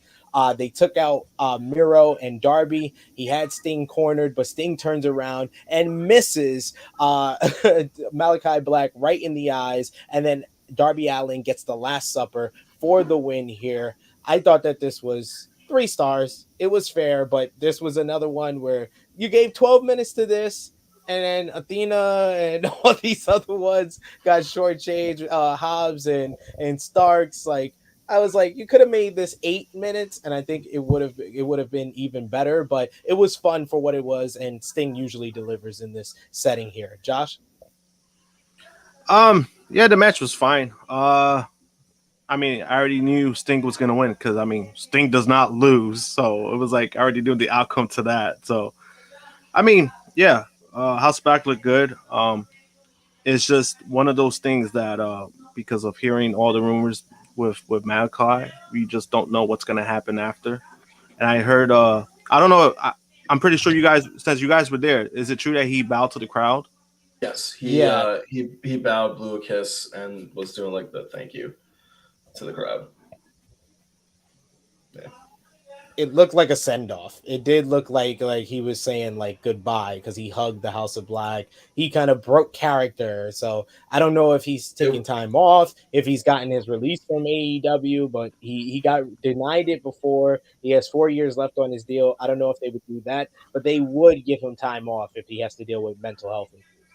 Yeah, I mean, regarding the match itself, 2 things. One, for Sting's age, it's great for him that the Stinger Splash does not really require a lot of physicality.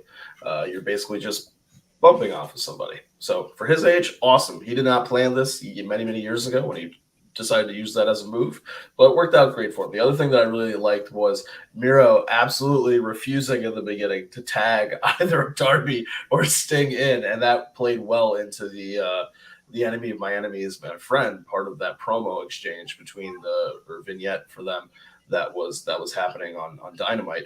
The match itself I thought was really cool. The entrance for House of Black was awesome.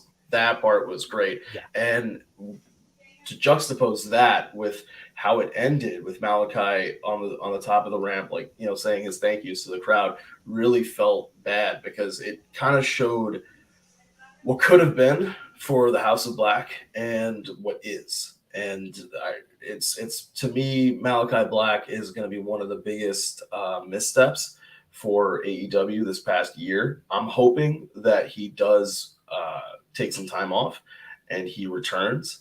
And down the road, when he does return, I would love to see some kind of whether it actually happens, some kind of a redemption angle storyline with Sting trying to help him find the light side, so to speak.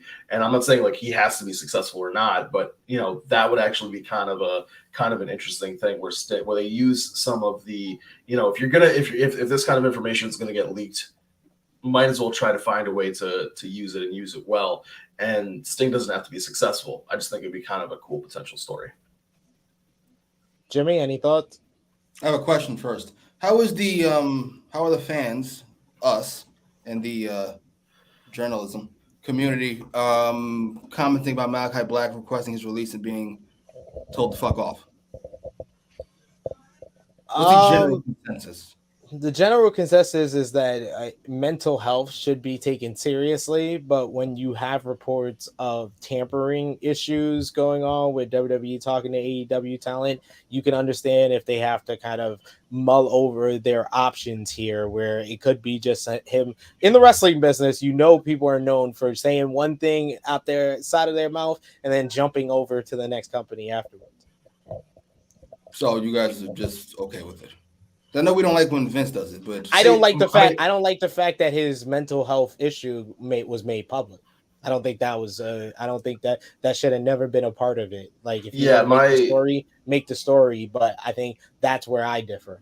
Yeah, my take on it was with things such as mental health, it could be a situation where people around Tony or even Tony himself is looking at Malachi saying like, this may not, like, releasing you and may not be the best thing for you, in the sense that you need that sense of normalcy and you need that a good support system, and we can do that for you and be there for you and give you time off.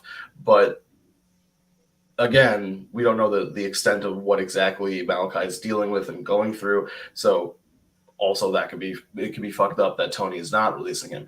If it is a situation where Malachi does or should be away from the company, then Tony by all means should absolutely be releasing him. I'll tell you what didn't happen. Them say we're going to keep you for your mental health. I'll tell you that much. I know that didn't happen because that's not how corporations work. That's not how that works. We're keeping you because we love you so much. Right. I mean, to be fair. Wait, hold on. To be fair, Kyle asked for paternity leave and got it. There are companies that paternity leave. You know what that means? That means you got to come back. That's not. I know, but that's what I'm saying. AEW could be talking to Malachi and saying, "We'll give you time off, but we're not going to be releasing you." Yeah, that's what I'm saying. I'm saying there's no way they said we're keeping you because we love you. We're not letting you leave on your own volition because we love you. That doesn't happen. Oh yeah, let you leave for a while and come back. I see what you're saying. Yeah. But just leave and go suck Triple H. That's not happening. We're not doing it. We're not doing it. No. This match was fine. I'm mad that Miro's comeback is already secondary to Sting. Though that missed spot was really cool. I ain't gonna lie to you. That was fun. Yes, Nick Jackson. I assume so. He said, "I'll take what you can give me. I would rather leave, but if you're gonna let me take a break, fine. I'll take a break. Come back." Ugh. Yes. I hope that he's able to deal with that, and it looks like he's gonna be away for a while, but we'll see if he comes back. Where he goes next, we don't know. But we gotta talk about what we do know, and that's the main event of AEW All Out 2022. AEW World Championship on the line. CM Punk versus Jon Moxley. CM Punk got a raucous reaction from his hometown Chicago crowd, motivated by his friends and his family. Like in the build-up and the recap that we saw before the match, the Chicago fans were on their side, but Jon Moxley had his fans as well. But he knew he was going into an enemy territory, and I love his just bravado about it throughout this matchup and even in the entrance. He went after CM Punk, and in a rarity in a Jon Moxley match, he wasn't the person who had the crimson mask. It was CM Punk who was instead. CM Punk always has a great crimson mask, by the way. It's an art, and I think he does the art very well. This was brutal at times. Moxley digging his fingers into Punk's open gash. Punk had to keep fighting from behind in this one. He kicked out of the paradigm shift.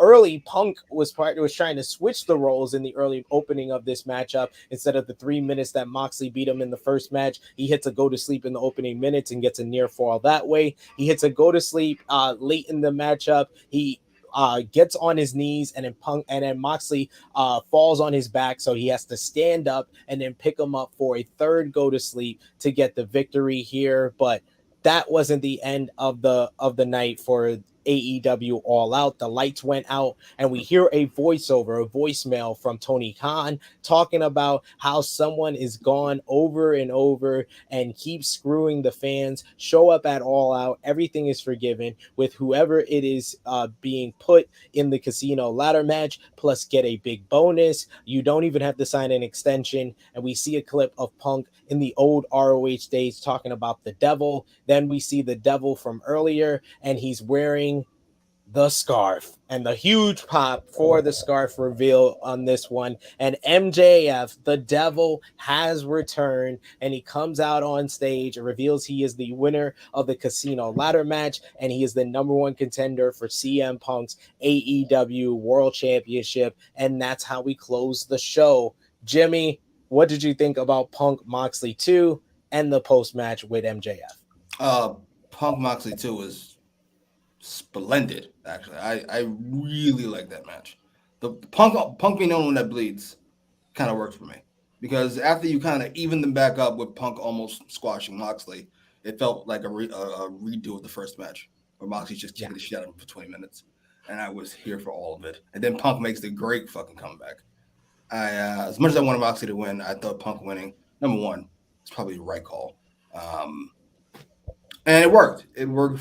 You can always come back to this match again. And they're 1-1 now. Yeah, and Moxley, these losses to guys like this don't hurt him. They just don't. He still feels like the baddest dude in the company.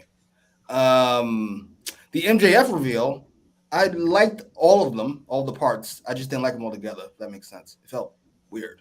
The video package, the voicemail, and then him coming out. I was like, give me two of these three. I'll let you pick which two you want, but just give me two of them. And it works. The Chicago crowd popping huge from MJF means I got to keep that part. He's got to come out. I'm here for that. Yes. Josh, what did you think about the main event and the post-match? Wait a minute, what? Stop being fucking selfish, lady. MJF comes back. Predictable. Jesus, if Jesus came back, y'all had still been like, hey, what the fuck's going on here? You said you come back. It's like, oh, we knew we knew he'd come back. He said he'd come back. Yeah, there's something wrong with I mean, hey, people. Hey, just because it's predictable doesn't mean that it is not good. I thought what they did was very well last night.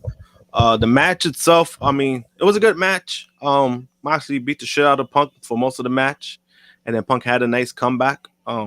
Maybe that's why he's wearing those white tights, because it was just covered in blood all over. I was more surprised that Moxley always expect that. He was the only one. He lost the match. He wasn't. But besides that, for MJF to be revealed, I mean, I thought it was great. I thought the way they did it. I kind of see Jimmy's point about too much going on, but I mean, it was just. I know Romeo didn't like the voice. The voicemail part. I know he didn't like that, but I had to explain to him. I'm like, but this was the whole point of his promo last time. This is the reason why he got put on ice, because he brought up Tony Khan. He brought up the fact that he wasn't making enough money. He felt like all these things. So those were one of the things that you had to use, because it's just the fact that it's showing that TK is the one begging him to come back, and that's exactly what happened. He begged him to come back, and that's what happened. Who played the voicemail? Because when you do that, I have to start going with eternal story logic. Who played the voicemail? Did Tony Khan play voicemail, make him look bad? Make himself look bad? They muscled them. The Stokely crew muscled the sound. The Undertaker said, turn the lights off whenever I come out. Absolutely. Undertaker summoned. He summoned that. StatKing, what did you think about Punk Moxley 2 and the post match with MJF's return? I absolutely loved every fucking second of this. I mean, I'm biased, so I'll admit that. But this was a really great match. It told an awesome fucking story. Coming out in the white is smart because if you know you're gonna be bleeding. And I liked the swapping of Moxley is wearing black, Punk's wearing white. Each person sees themselves for what they believe in themselves, and Moxley understands that he's not on the light side, not 100%. But Punk, of course, believes himself to always be on the side of the good and the righteous. So yeah, I thought this was very well told. It was kind of obvious the gig spot where he goes into the corner, and then they took a little too much time focusing on Moxley in the ring with the ref to give Punk the time he needed to gig. But this was absolutely well done. I'm gonna be the guy because that's my job here. But we added a fifth star to the Chicago flag last night. This was an absolutely classic match. I loved this from start to finish, and the post match to me made it even better. Max coming back is great, given that full closure from the start of the show, the first match being the ladder, to now this. It just kind of puts a nice bow on the overall pay-per-view. I'm with Jimmy. I agree that the voicemail, the return, like part of it felt off. Like I feel as though when he came out, they should have, instead of doing the thing where he's backstage taking off the mask and you see the back of the head and the scarf, it actually kind of, to me, would have been cooler if that had been done in the arena after he could have come out. Then they do the voicemail, and then he pulls the scarf out, takes the mask off, puts the scarf on. To me, it just would have flowed a little bit better because they were like cheering, nothing cheering. Like that part of it was just kind of disjointed. But this is a great moment, and I think that they are really this story is going to start really clicking into high gear. And to me, this is, with that whole post pay-per-view scrum and everything, if that is some kind of a work, it just is being incorporated overall into this story of Punk returning just to turn heel and just to be an asshole. Shame on all of Chicago turning on Punk and worshiping the ground. MJF walked on. Fickle fans as toxic as Punk himself. Well, I mean, look, if we look at the messenger of that message, then I think we know what we should take away from that. I think that's all we got to say about that. Remember, Romeo was the same guy who hated MJF. Yeah, exactly. And now he absolutely loves him. Now he's a mark. It's okay. He's busy overrating NXT developmental matches. Yeah, it is a developmental, guys. It's not a third. Wait a minute. Time out. I want to say this because this bothered me, even though I get the point. So if Triple H says it's not a developmental, that means it's not? That's not how that works. not when you have them beat Raw and SmackDown and Survivor Series. Not when you move them to USA, put them on actual television, give them 2 hours, the same amount of time as SmackDown. Like, I mean, so you would say it's on the same level as Raw and SmackDown. That's what you would say. It was at the time. That's how the company portrayed it. I'm not asking you. I asked what you think. But the company did. What did you think? It's the same level as Raw and SmackDown. Is that what you said? Yeah. Stop it. Knock it off. Don't do that, Skip. All right, absolutely. Don't do that, Skip. We gotta run through this close here. Let's give our ratings. Leave in the live chat what you gave it. Thumbs up, thumbs down, thumbs in the middle. Out of 10, what did you give the show? MVP, LVP, and match of the night. Let's put our thumbs in the middle in 3, 2, 1. Thumbs up for me. Thumbs up all around. Unanimous. Out of 10 for Punk and Moxley, I give that 4 3/4 stars. I did love that matchup. Probably up there with the best matchups of the night. But out of 10, I gave this show 8.5 out of 10 because the finish makes you interested. It makes you want to keep watching with the MJF and Punk feud. So I'll go with that. Jimmy, out of 10, what did you give the show? 7.5, maybe a 7, but being as mean as I'd like to be. I can't forgive Hobbs and Starks. I can't forgive the nonsense in the beginning and the end of that ladder match. I can't forgive what else pissed me off. I could go on for days, but you get the point. Yes. StatKing. I give this one an 8 out of 10. It was an absolutely phenomenal show, one of the best that AEW has had. But as always, there are missteps with everything AEW has as well, and some of those missteps are kind of unforgivable, like Jimmy's saying. So I can't go the full 8.5 like you. Josh. Gave it 8. I gave it a solid 8. Coming into this, my excitement level was like a 6.5. So for it to be at 8, I think that's fair. Frantic world, that's what I'm saying. If Triple H said he's God, does that make it true? No. So you also can't do it in reverse. You can't do it in reverse. No, I'm asking you all what you think, and we all thought it was developmental. But we stopped. No. Hold on. Well, Jimmy, technically, I didn't. Well, technically, I didn't answer the question when he asked. I don't think a developmental can have a 37-year-old Shinsuke Nakamura. You Adam thought Cole it was a prime. C brand, is my point. Don't mince my words. A C, It's not third Raw brand. SmackDown. No, absolutely not. I'm not doing it. Listen. To me, the way we perceive it doesn't matter. It's irrelevant. It's how the company perceives it. If the company perceives it as a third brand and are telling us that they're perceiving it as a third brand, that's the only thing that matters. I don't give a shit. It doesn't matter because Tony Khan's telling me. Hold on a sec. Tony Khan's telling me that AEW Dark and Elevation are shit shows. They're telling me that they're squash matches. If tomorrow. You're mixing two issues, sir. Let me finish. Perception? No. Perception is reality. Perception is reality. Yes, but you're saying the way the company perceives it. That's what matters. When the company perceives it. The person trying to change perception is the company. The way they perceive it versus what they say are not synonymous. They don't have to be. They don't have to be. Companies don't lie. Billionaires don't lie. They don't pump themselves up to say what they want to say. Of course they do. Of course they do. But you can't be telling me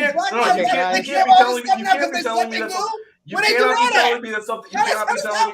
You cannot be telling me that something is not developmental while also sending down your top stars and your Royal Rumble winner deciding to go after that brand's title as opposed to the Raw or the SmackDown title. You cannot tell me that they are still telling me that is developmental. That's not okay. Argument. They're the ones who told us how to treat it that way.